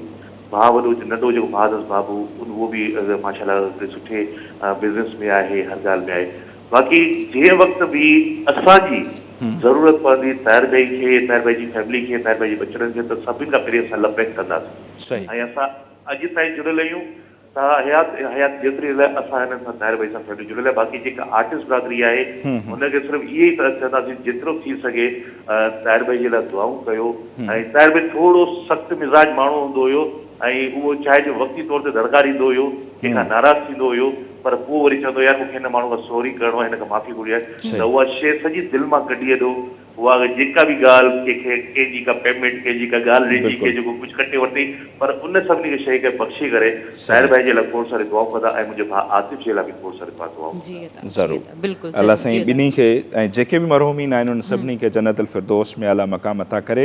ऐं अव्हां जो ॾुख बि नो डाउट शाइक़ भाउ उहो विसारण जोॻो न आहे। तमामु घणी महिरबानी, अव्हां असांखे टाइम ॾिनो ऐं पंहिंजो जेके यादगिरियूं हुयूं ताहिर आरंग साहिब जे हवाले सां उहे मां सां वंड कयूं। तो कहिड़ो हिकिड़ो माना हिकिड़ो यूनिक किरदारु खणी अचे, जेके घिटियुनि में हलंदड़ माण्हू हुजनि उनखे लॻे त हा ही ख़ुशि अख़लाक़ आहे या ॾिसण जो सुठो आहे, ही इनखे स्क्रीन ते अचणु खपे, त उन्हनि खे मोटिवेट करे उन्हनि खे आणणु, या जीअं गाननि जी सिलेक्शन हू ॿुधाए पियो त उहो ॿुधाईंदो त हीउ तव्हांखे करिणो आहे, हीउ मसरूर राजपर खे करिणो आहे, या ही जेके आहिनि न्यू कमर्स जेके हूंदा उन्हनि खे असांखे नवां माण्हू इंट्रोड्यूस कराइणा आहिनि। एक्सपीरियंस खां सिवा किथे अचण ई न आहे ॾींदा, बीहण ई न आहे ॾींदा, अचण त बीहण ई न आहे ॾींदा, एक्सपीरियंस जे बिना। सो मूंखे यादि थो पियो त हीउ प्रोग्राम जंहिंमें पाण अॼु वेठा आहियूं, इन जी फस्ट जेका असां मीटिंग कईसीं, अज़हर भाउ असां ऐं ताहिर साहब वेठासीं टई, त पोइ वरी ईअं डिस्कशन थी, फराह औरंगज़ेब बि हुन में हुई शुरूआति में, त कीअं कजे, छा कजे, असांखे हीअं करणु खपे, मतिलबु हुन में हिकिड़ी तड़प हूंदी सदाईं कमु कजे ऐं कुझु नओं कजे। ऐं असां नथा चऊं, हाणे त दोस्त बि मञनि था त सिंधी मीडिया में न्यूज़ मॉर्निंग शो घटि में घटि अहिड़ो कोन पियो थिए किथे, त इहा आइडिया बि उन्हनि जी हुई त यार उन्हनि ते पाण खे ज़रूरु कमु करणु खपे। मशहूरु शख़्सियत आउं चई सघां थी, सिंध जो वॾो नाओ आहिनि इरशाद जागीरानी साहब, जेके पोइट आहिनि, होस्ट आहिनि ऐं सिंगर बि आहिनि। वॾी महिरबानी इरशाद साहब, तव्हां असांखे टाइम ॾिनो। महिरबानी तव्हांजी, तव्हां इन प्रोग्राम में मूंखे चूंडियो आहे। Thank you so much. जी अदा तव्हां खां पहिरियों ई सवाल इहो कंदसि त तव्हां जेको आहे उहो सर ताहिर सां काफ़ी कमु कयो आहे उन्हनि खे कमु कंदे ॾिठो बि आहे त अव्हां उन्हनि जे कम खे कीअं था ॾिसो उन्हनि जे कम जे बारे में अव्हां छा चवणु चाहींदा? साहिब जे विछोड़े सां न सिर्फ़ु मूंखे दिली सदमो रसियो पर जेकी बि सिंधी मीडिया में कमु कंदड़ असांजा साथी आहिनि जिन सां बि ताहिर आरंग साहिब जो हाल अहिवाल रहियो या गैदरिंग रहियूं या कमकार माण्हू हुया उहे सभु रहियासीं मीडिया जो पाप बंदि थी वियो ताहिर आरंग साहिब जे वञण सां ऐं आउं सम्झां थो त सिंधी मीडिया खे जहिड़े तरीक़े सां जहिड़े नमूने सां जहिड़े स्टाइल ऐं अंदाज़ सां हू खणी वञो अहिड़ो को बि असां वटि हिन वक़्तु हाल में असां वटि को बि डायरेक्टर न आहे ताहिर आरंग साहिब घटि वसीलनि बावजूदि सिंधी मीडिया खे तमामु घणी तमामु घणे सुठे मक़ाम ते पहुचायो ऐं पंहिंजे क्रेडिट ते जेकी कमु कया त उहे कमु ॾिसी करे कोई बि नेशनल मीडिया जो वॾो आर्टिस्ट या वॾो अदाकार या वॾो डायरेक्टर ॾिसी करे हैरान रहिजी वेंदो त हीउ घटि वसीलनि में एॾो सुठो कमु कयल आहे ताहिर आरंग साहिब जो। ताहिर आरंग साहिब शफ़ीक माण्हू भलो माण्हू हुयो वॾाई न कंदो हुयो ऐं टैलेंट जो तमामु घणो क़दुरु कंदो हुयो। हिकिड़ी ॻाल्हि मां हुन में ॾिठी त टैलेंट पढ़े दुश्मन में हुजे टैलेंट भली कंहिं माण्हू में हुजे ॿिए इदारे हुजे जेकॾहिं उनखे उन प्रोजेक्ट जे लाइ या मक़सद जे लाइ उन कॉन्सेप्ट में जेकॾहिं माण्हू हुनखे फिट नज़र ईंदो हुयो त उनखे उहो रखी वठंदो उनखे फ़ोन करे वठंदो ऐं बिना झटक हुन सां नाराज़गी बि हूंदी चवंदो बाबा हीउ कमु तुंहिंजे ॾांहुं जो आहे हिन में तूं परफेक्ट आहीं तूं अची वञ त उहो टैलेंट जो तमामु घणो क़दुरु कंदो हुयो। मौसीक़ी सां हुनजो चाह हूंदो हुयो ऐं मां जॾहिं बि हुन सां मिलंदो हुयुसि त मौसीक़ी ते तमामु घणो कमु कंदड़ माण्हू हुयो। यूट्यूब ते ॿाहिरीं मौसीक़ी ॿुधंदो हुयो पंहिंजी मौसीक़ी ॿुधंदो हुयो ऐं पोइ सुठा सुठा आइडिया सुठा सुठा कलाम सुहिणा कलाम सुठा बोल जेकी सिंधी मीडिया जे हर चैनल खे ताहिर आरंग साहिब जी डायरेक्शन में मिलिया ऐं ताहिर आरंग साहिब जी डायरेक्शन जी हिकिड़ी ॻाल्हि ॾाढी ख़ूबसूरत हूंदी हुई त जेको बि सॉन्ग हलंदो हुयो त उनखे शुरूआती जेको स्टार्ट जेको 2-3 सेकंडनि जो गानो हलंदो हुयो त माण्हू सम्झी वेंदो हुयो डायरेक्शन ताहिर आरंग साहिब जी हुनजी ख़ासियत हूंदी हुई। ऐं ताहिर आरंग साहिब न सिर्फ़ु ड्रामनि जो डायरेक्टर हो न सिर्फ़ु सॉन्ग्स जो डायरेक्टर हो पर हिकु सुठो मेज़बान हुयो। आइडिया हुनखे तमामु घणा ईंदा हुया जेकी बि हुन प्रोग्राम कया मुख़्तलिफ़ चैनल उहे तमामु घणा सुठा हुया पंहिंजी मेज़बानीअ में बि पंहिंजे कॉन्सेप्ट में बि ऐं न सिर्फ़ु इहो कमु ताहिर आरंग साहिब जो पर सहाफ़ती हवाले सां ताहिर आरंग साहिब जो ख़बरूं अख़बार खां वठी करे हिकिड़ो सुठो नालो रहियो ऐं ताहिर आरंग साहिब पाण स्क्रिप्ट राइटर बि रहियो पाण सुठो शाइर बि रहियो इहा ॻाल्हि घटि माण्हू खे ख़बर आहे सुठो शाइर बि हुयो। हुन जेकी पाण सॉन्ग्स ॻाया या केतिरनि ई थीम सॉन्ग्स जेकी मुख़्तलिफ़ चैनल्स ते जेकी सॉन्ग्स हलंदा आहिनि जेकी कल्चरल सॉन्ग्स हलंदा आहिनि उन में जेका शाइरी आहे उहा ताहिर आरंग साहिब पाण कई आहे इहा घटि माण्हू खे ख़बर आहे। ऐं ताहिर आरंग साहिब न सिर्फ़ु मौसीक़ारनि खे न सिर्फ़ु अदाकारनि खे अॻिते आंदो पर इलाही सारा जेके डायरेक्टर असां वटि तव्हां वटि कमु कनि था उहे ताहिर आरंग साहिब खां सिखिया। को वक़्तु हूंदो हुयो मूंखे यादि आहे असां जंहिं चैनल ते कमु कयूं पिया उते को हिकु अधु ख़ासि एडिटर हूंदो हुयो जंहिंजे वञण सां ईअं लॻंदो त बाबा हीउ हाणे न हूंदो त शायदि चैनल मिलंदो उनजी मुतबादिल ताहिर आरंग साहिब माण्हू पैदा करे वठंदो कैमरामैन को वॾो जेके छॾे वेंदो उनजो मुतबादिल ताहिर आरंग साहिब पैदा करे वठंदो। ताहिर आरंग साहिब जिन खे कमु न ईंदो हुयो उन्हनि खे कमु सेखारियो ईअं लॻंदो हुयो त पंहिंजी ज़ात में हू कैमरामैन बि हुयो पंहिंजी ज़ात में अदाकार बि हुयो पंहिंजी ज़ात में हिकिड़ो ख़ूबसूरत डायरेक्टर बि हुयो पंहिंजी ज़ात में हिकिड़ो एडमिनिस्ट्रेटर बि हुयो सभु कमु ताहिर आरंग साहिब कयो। अहिड़ो माण्हू मूंखे नथो लॻे त सिंधी मीडिया में हींअर बि आहे या अहिड़ो माण्हू सिंधी मीडिया में जल्दी को अहिड़ो माण्हू पैदा थींदो जेको ताहिर आरंग साहिब जो ख़ाल भरींदो। हिकिड़ी जिदोजहद जो नालो अणथक महिनत जो नालो बुख ते उन ते केतिरा ई ॾींहं मुख़्तलिफ़ शहरनि में रिकॉर्डिंग्स हुनजूं थियूं ऐं तव्हांखे ॿुधी करे इहा हैरत थींदी त न सिर्फ़ु सिंध पर पाकिस्तान में हिकिड़ो वॾो प्रोग्राम ताहिर आरंग साहिब आंदो जंहिंजो नालो हुयो voice of Sindh. Voice of Sindh जंहिंमें तमामु घणा सिंध जा उभरंदड़ आवाज़ उभरिया उनखां पोइ असां वटि उर्दू मीडिया उनजी कॉपी कई असां वटि पाकिस्तान में अहिड़े क़िस्म जो प्रोग्राम उर्दू मीडिया ते पोइ आयो पहिरियां सिंधी मीडिया ते उहो प्रोग्राम हलियो ऐं उनखां पहिरियां त भारत में अहिड़े क़िस्म जा प्रोग्राम हलंदा हुया पर ताहिर आरंग साहिब जेको वेही वेही जेको आइडिया अचानक ॾींदो हुयो न उहो कमाल जो आइडिया हूंदो हुयो माण्हू हुनखे चवंदा यार छा त माना प्रोग्राम ॾिसण वटां हूंदो हुयो उहो प्रोग्राम न कंदो हुयो जेको माण्हू बोर थिए। ताहिर आरंग साहिब जो विछोड़ो दिली वटि ॾेई वियो आहे अखियूं अशबार आहिनि अलाह साईं हुननि खे जन्नत फिरदौस में जॻह अता फरमाए।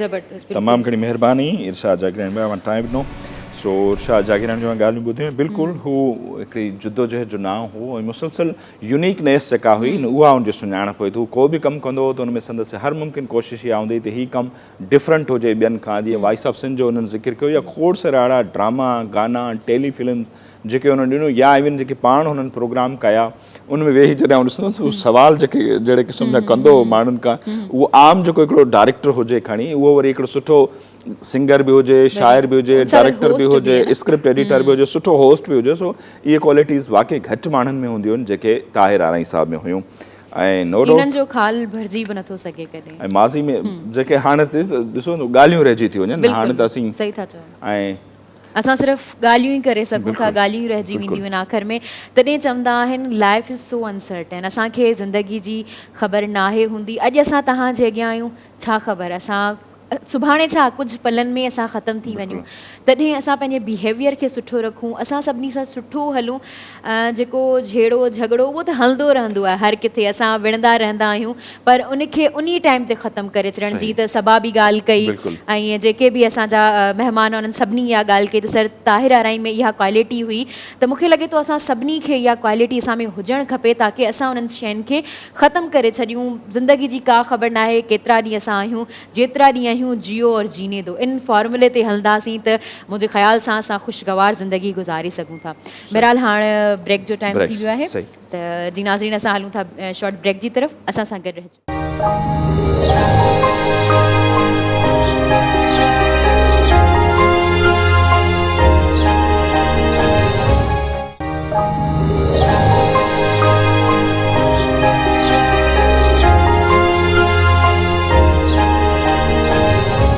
वेलकम बैक नाज़रीन हाणे प्रोग्राम में वक़्तु थियो आहे सोशल मीडिया राउंड अप जो जंहिंमें असां तव्हांखे मुख़्तलिफ़ पिक्चर्स ऐं वीडियोज़ ॾेखारींदा आहियूं ऐं उनजो मेन पर्पज़ इहो ई हूंदो आहे त तव्हांखे एंटरटेन करे सघूं ऐं तव्हांखे कुझु अगरि इंफॉर्मेशन आहे उन्हनि पिक्चर्स ऐं वीडियोज़ में उहा तव्हां ताईं पहुची सघे ऐं उनखां अलावा सुबुह जो टाइम हूंदो आहे जॾहिं असां अहिड़ियूं पिक्चर्स ऐं वीडियोज़ ॾिसंदा आहियूं त असां पाण खे असांखे मज़ो ईंदो आहे इन खां अलावा असांजी इहा बि कोशिशि हूंदी आहे त पिक्चर्स ऐं वीडियोज़ मोटिवेशनल बि हुजणु खपनि छो जो न सिर्फ़ु असांजो जेको प्रोग्राम आहे उहो वॾा था ॾिसनि हर उमिरि वारा ॾिसनि था नंढा ॿार वॾा पोड़ा सभु ॾिसनि था न त असांजी पूरी कोशिशि इहा हूंदी आहे त सभिनी खे एंटरटेन करियूं सिर्फ़ु बिल्कुलु की कोन रिपीट में पोइ अवां पाण कहिड़ी कैटेगरी में था रखो लाज़मी ॻाल्हि आहे ॿारनि वारी ओके मां राति ॼाओ आहियां अच्छा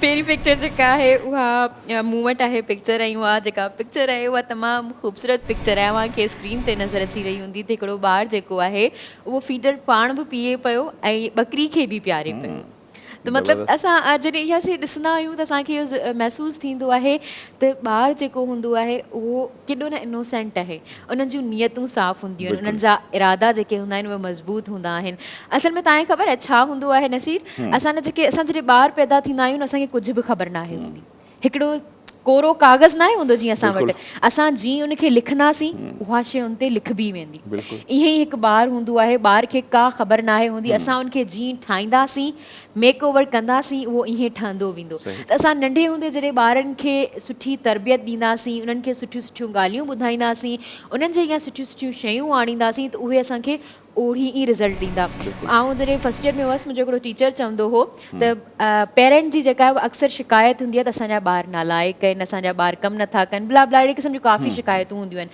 त सर इहा ॻाल्हि चवंदो हो त इहा जेका ब्लेम आहे उहो सॼो पेरेंट्स ते ॾींदसि ऐं हाणे मूं उन ॻाल्हि खे सम्झो आहे सही था चवनि बिल्कुलु जेको असां वॾनि खे कंदे ॾिसंदा आहियूं असां उहो ई कंदा आहियूं इवन असां वटि काफ़ी अहिड़ियूं वीडियोज़ आहिनि पिक्चर्स आहिनि जंहिंमें इहो मतिलबु इन जी शइ जी अकासी करे थो त जेके असांजा वॾा करे रहिया हूंदा आहिनि नंढा बि उहे ई कंदा आहिनि त तव्हां पंहिंजे ॿारनि खे सुठी तरबियत ॾियो उन्हनि जे अॻियां सुठियूं शयूं आणियो जेकॾहिं आउं हींअर ॻाल्हि करियां असांजी टेक्नोलॉजी जे दौर जी त पहिरीं त असां वटि इहो त मोबाइल जेको आहे उहो ॿारनि खे न ॾियो अगरि ॾियो था त उनमें काफ़ी अहिड़ियूं सुठियूं सुठियूं शयूं आहिनि इवन उन ॾींहुं मूं हिकिड़ी ऐप सर्च पे कई उनमें एॾियूं एप्स अची वियूं जंहिंमें तव्हांखे ABC सेखारे पई तव्हांखे पोएम सेखारजनि पिया काफ़ी अहिड़ियूं एप्स आहिनि तव्हां पंहिंजे मोबाइलनि में उहे एप्स डाउनलोड करियो ऐं पंहिंजे ॿारनि जी सुठी तरबियत करियो ऐं सुठी तालीम ॾियो ऐं उहा ई ॻाल्हि जीअं मां चई त ॿार जेके आहिनि उहे ज़ाहिर आहे मासूम ऐं वॾे थियण जो वॾे नुक़सानु चवंदा आहियूं इहो आहे जो माण्हुनि जी मासूमियत मासूमियत खसी ख़तमु थी वेंदी वेंदी आहे पर के माण्हू वॾा हूंदे बि मासूम हूंदा आहिनि Exactly. उहे उनखे पर हाणे बेअक़ुल ॾिसो न, चवंदा आहियूं। त इहो जेको ॿारड़ो आहे नंढे हूंदे जॾहिं हू पखियुनि सां जानवरनि सां प्यार थो करे अॻिते हली उन्हनि जो शिकार छो थो करे इहो वॾो सुवालु आहे जेकॾहिं असां नंढे हूंदे खां ॿारनि जी तरबियत अहिड़ी कयूं त हू माहौल दोस्त हुजनि नेचर जा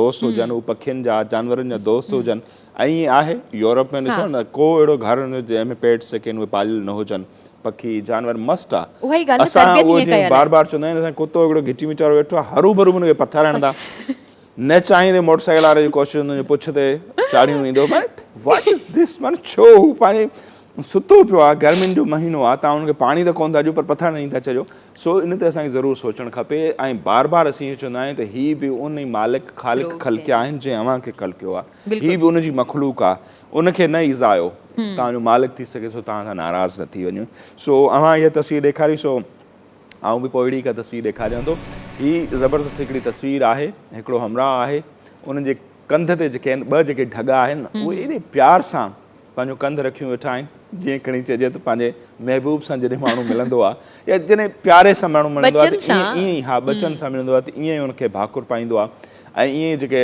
ॿ ढगा आहिनि उहे ॾिसो जानवर बि हुजे न पखी बि हुजनि प्यार जी ॿोली सम्झंदा आहिनि जॾहिं तव्हां उन्हनि सां प्यार कयो था त उन्हनि जो मोट में हू तव्हांखे उनखां वधीक प्यार ॾियनि था सो हीअ इंतिहाई ख़ूबसूरत तस्वीर हुई सोचो त उहा बि अव्हांखे ॾेखारियां इहा बि जेका आहे नेचर सां ऐं ख़ुदा जी ख़लकियल जेका बि तख़लीक़ आहे उन सां प्यार करणु ॾांहुं उनजो इशारो करे थी सो असांखे जेका हींअर जी जनरेशन आहे घटि में घटि उन्हनि जी तरबियत अहिड़ी करणी आहे जो उन्हनि सभिनी जो एतिराम करिणो आहे इहो हिकिड़ो गुल जेको आहे उनखे बि नाहे पटणो उनजा पता जेके आहिनि उनखे बि नाहे पटणो कोशिशि करे उनजी गुॾ कजे उनखे पाणी ॾिजे जो उन में अञा वधीक गुल पैदा थियनि ऐं जॾहिं असीं सभु ईअं कंट्रीब्यूट कंदासीं न तॾहिं असांजी हीअ सोसाइटी बहितर थींदी सही था चओ गुल तॾहिं टिणंदा आहिनि जॾहिं असां सभु ख़्यालु रखंदा आहियूं यस त तव्हां सभु ख़्यालु रखंदा त इनशाला गुल तव्हां वटि बि टिणणु लॻंदा बहरहाल मूं वटि जेका ॿी पिक्चर आहे उन ते जेको कैप्शन लिखियलु आहे उन मूंखे ॾाढो अट्रैक्ट कयो ऐं पिक्चर तो हुई ॾाढी ख़ूबसूरत पिक्चर आहे मोहब्बतों को फ़रोग़ देने में पहल कीजिए माना तव्हां जेकॾहिं कंहिंसां मोहबत करियो था त शुरूआति तव्हां करियो पाण अक्सर ईअं चवंदा आहियूं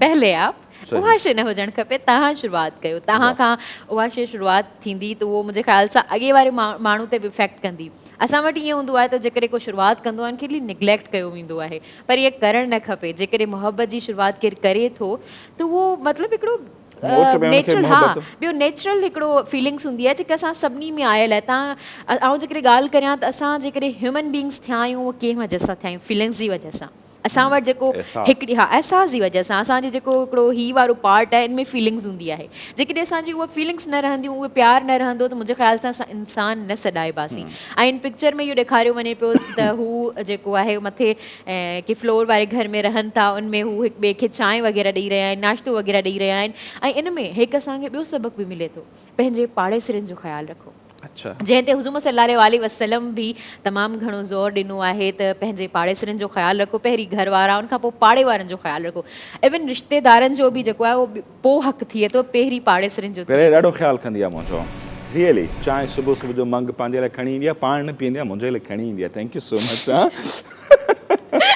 सो पहिरियों हक़ मुंहिंजो थिए थो भई सो पहिरें पंहिंजो उहो हक़ अदा करे पई अव्हां सभिनी खे बि करणु खपे पाड़ेसरनि जो पहिरियों कजो मिटनि माइटनि जो न पहिरीं पाड़ेसरी छो उहे आस पास में रहनि था न पोइ मिट माइट सही आहे पोइ नेक्स्ट टाइम खां मानी बि जेकॾहिं न अची वञे नाश्तो बि अची वञे रुगो चांहि चलो ज़बरदस्त बिल्कुलु नाज़रीन मज़ाक पंहिंजी जॻह ते पर जीअं पहिरें चई न अॻुवाट शुरूआति तव्हां करे त ॾिसो इन ते मूंखे हिकिड़ी ॻाल्हि यादि पई अचे हिकिड़ो नंढी डेल कारंगी जेको आहे हुन जा किताब ॾाढा सुठा मिली वेंदा आहिनि 10 कॉलम उन्हनि चयो त तव्हां ॾिसो तारीफ़ करण में बि असीं कंजूस हूंदा आहियूं तव्हां हिकिड़े माण्हू जी तारीफ़ करे था ॾिसो 2-3 दफ़ा जॾहिं कंहिं माण्हू जी ड्रेस जी हुनजे बिहेवियर जी हुनजी खिलणी जी हुनजे हलण जी जेके हुन में ख़ूबियूं आहिनि तव्हां तारीफ़ कंदो न तव्हां ॾिसो उहो माण्हू महीनो छॾे 10 ॾींहं छॾे उहो अव्हां जी बि तारीफ़ करणु शुरू कंदो तव्हां शुरू कयो न हा न वाह वाह ज़बरदस्त पिया लॻो अव्हांजो खिलणु कमाल आहे हा सो ईअं हिक जी तारीफ़ कयो हिक ॿिए खे मान ॾियो मोहबत ॾे मोहबत वठ मोहबत में मज़ो आहे सो गानो आहे मुंहिंजे ख़्याल में इहो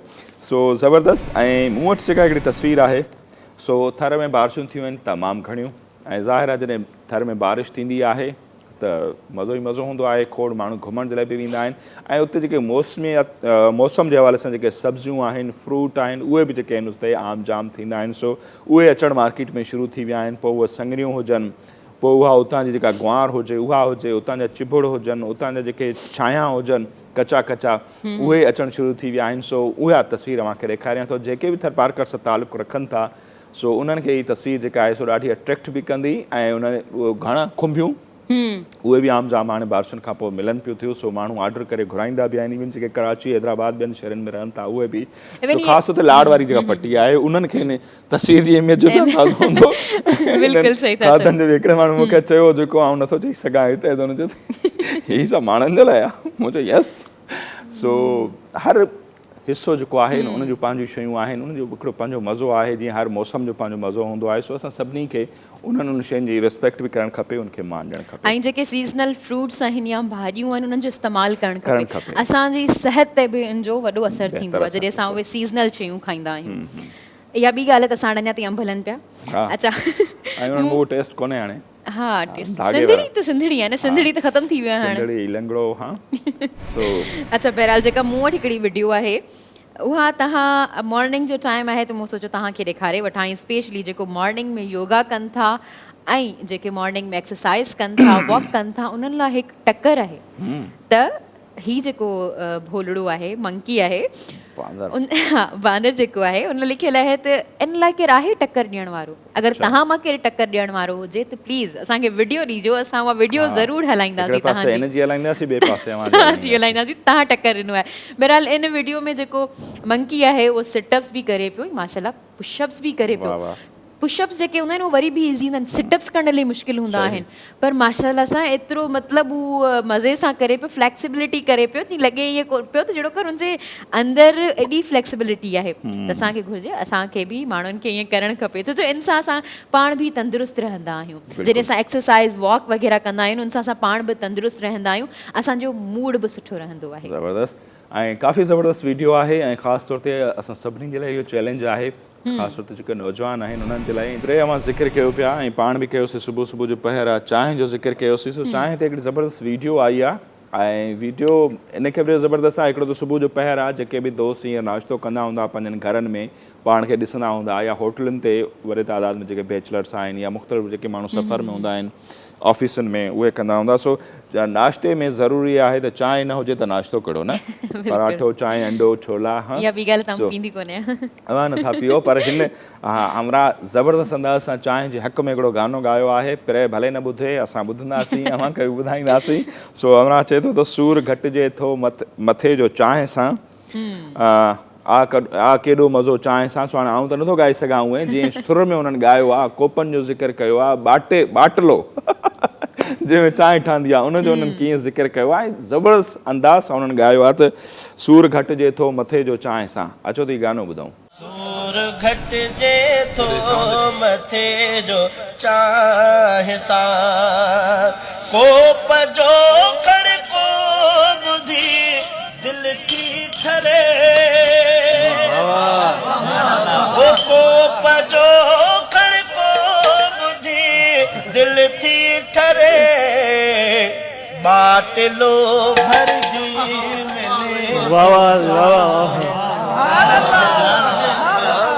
बाटलो भरजी मिले तो चांहि सां, ऐं मज़ो ॾाढो अचे थो चांहि सां, सूर घटिजे थो मथे जो चांहि सां। जी नाज़रीन, कीअं लॻो अव्हांखे हीउ गानो? ऐं मौलाना साहब ॻाइनि पिया, उनजे भरपासे में जेके वेठल हुआ उहे बि कंहिं मदरसे जा ख़ुताबी लॻनि पिया ऐं ॾाढो इंजॉय कनि पिया। इहो बि हिकिड़ो रंग आहे, उनखे बि ज़ाहिर आहे उनजी साराह थियणु खपे। सो वाकई चांहि घणनि माण्हुनि जे लाइ जेको हूंदी अथव न, हिकिड़ी दवा हूंदी अथव। ऐं चवंदा आहिनि मथे जो सूर ख़तमु थींदो आहे। इवन मुंहिंजो काफ़ी दोस्तूं आहिनि जेके इहे चवंदियूं आहिनि तव्हां मतिलबु अनलकी आहियो, चांहि नथा पियो न, तव्हांखे मथे में सूर थिए थो, तव्हांखे टैबलेट्स वठणी पवनि थियूं। असां चांहि पी करे मथे जो सूर ख़तमु कंदा आहियूं। बिल्कुलु इहा ॻाल्हि त आहे। मूं वटि बि जेका वीडियो आहे अच्छा हिन वीडियो खे माना स्टार्ट करण में ई मूं मुस्कुरायो इन लाइ छो जो इहा वीडियो एॾी ख़ूबसूरत आहे इन में अव्हांखे जेको आहे उहो 2 जोड़ा नज़र अची रहिया हूंदा 2 जोड़ा न मतिलबु हिकिड़ो जोड़ो 2 माण्हू हिकिड़ो जोड़ो नज़र अची रहियो हूंदो तव्हां पहिरीं वीडियो तव्हां ॾिसो जोड़ो चओ त घणा माण्हू कपिड़नि जा जोड़ा बि सम्झंदा हूंदा न न न न न साम्हूं स्क्रीन ते नज़र अचे पई न वीडियो हली वई अच्छा तव्हां पहिरीं ॾिसो वीडियो मेरी जाने मन बचपन का प्यार मेरा भूल नहीं जाना रे सच्चा मेरा प्यार है जान तुझे किया है बचपन का प्यार मेरा भूल नहीं जाना रे जाने मेरी जाने मन बचपन का प्यार मेरा भूल नहीं जाना रे सच्चा मेरा प्यार है अच्छा इन वीडियो में इहो आहे त पहिरीं सॉन्ग जो थोरा लिरिक्स आहिनि जेके उहो थोरा ॿुधाए वठां बचपन का प्यार भूल नहीं जाना रे त हिन में इहो आहे त असां जॾहिं कंहिंसां मोहबत कंदा आहियूं त मुंहिंजे ख़्याल सां मोहबत जो जेको जज़्बो आहे उहो लाज़वाल हूंदो आहे ऐं उहो हमेशह रहंदो आहे उहो ख़तमु नाहे थींदो ऐं पर जेकॾहिं असां इन शइ ते ध्यानु ॾियूं त ही छा पियो चवे हू छा पियो चवे त असां जी न सघंदासीं असां रही न सघंदासीं हीउ जेको कपिल आहे उहो डांस करे रहियो आहे या जंहिं तरीक़े सां उनखे मतिलबु एक्ट करे रहियो आहे इन वीडियो जे पुठियां इन सॉन्ग जे पुठियां त मतिलबु असांखे नज़र अचे थो त असां कंहिं बि दौर में कंहिं बि उमिरि में मोहबत करे सघूं था मोहबत जी का उमिरि नाहे हूंदी जीअं पढ़ण जी का उमिरि नाहे हूंदी ऐं मोहबत जी का उमिरि नाहे हूंदी इहा ॿी ॻाल्हि आहे त असांजी सोसाइटी जेको आहे उन असांखे हिकिड़े दायरे में विझी रखियो आहे त मोहबत जी हिकिड़ी उमिरि आहे या पीरसन जेके माण्हू आहिनि उहे घुमण नथा वञी सघनि सीवियूं ते हेॾां होॾां शॉपिंग हाणे अवां छा कंदो इहो चई चई करे असां उन्हनि खे हिकिड़े घर जी कुंड ताईं महदूद कयो हालांकि ईअं करणु न खपे असां खिलंदा आहियूं जेकॾहिं असांखे अहिड़े माण्हू खे ॾिसंदा आहियूं वाई नॉट हू अचे हू घुमे हू बि ज़िंदगी खे इंजॉय करे जेकॾहिं अवां उन्हनि खे केॾां वठी वञो ऐं जेकॾहिं हू हलण जी सख़्तु नथो रखे वठी वञनि अञा हू थी सघे 4 ॾहाड़ा वधीक जी पवे पर जेकॾहिं तव्हां उनखे आइसोलेट करे छॾींदा त वक़्त खां अॻु में ई पूरा थींदा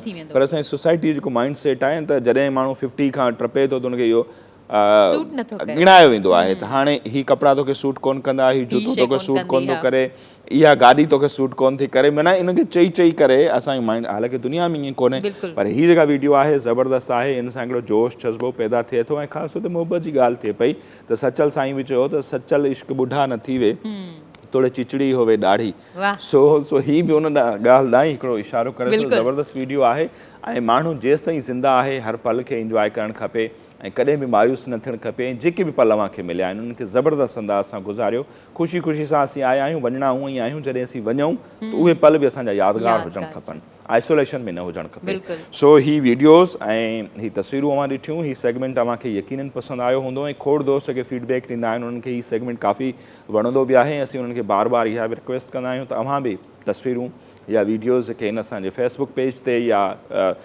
यूट्यूब ते जेको आहे कमेंट्स जी सूरत में लिंक वग़ैरह असां सां शेयर कंदा उहे ज़रूरु असां पंहिंजे प्रोग्राम में शामिलु कंदासीं सो हाणे वक़्तु थिए पियो ब्रेक जो ऐं ब्रेक खां पोइ जॾहिं असीं वापसि ईंदासीं त जेका ॿी महिमान शख़्सियत आहे उन्हनि सां असांजे प्रोग्राम जेका महिमान शख़्सियत आहे उन सां वञी कराईंदासीं मुलाक़ात पर मुख़्तसिर ब्रेक खां पोइ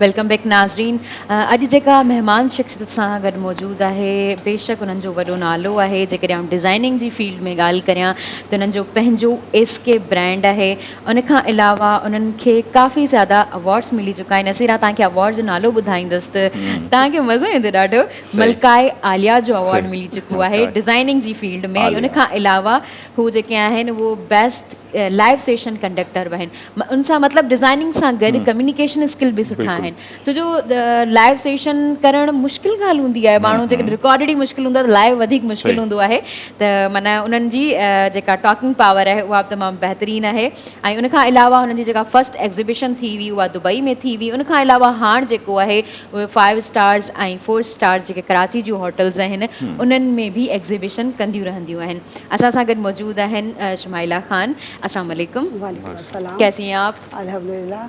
अच्छा फर्स्ट मैं आपका और आप लोगों का और धरती चैनल का शुक्रिया अदा करना चाहूँगी जिन्होंने मुझे यहाँ इनवाइट किया। नहीं, थैंक यू सो मच, आपने हमें टाइम दिया। बहुत अच्छा, मैं ज़्यादा। आपसे पहला यही सवाल करना चाहूँगी कि जैसे मैंने आपके ब्रांड के बारे में बताया, तो ये कैसे स्टार्ट हुआ था, ये आइडिया कैसे आया था, कहाँ से शुरू किया था, कैसे शुरू किया था?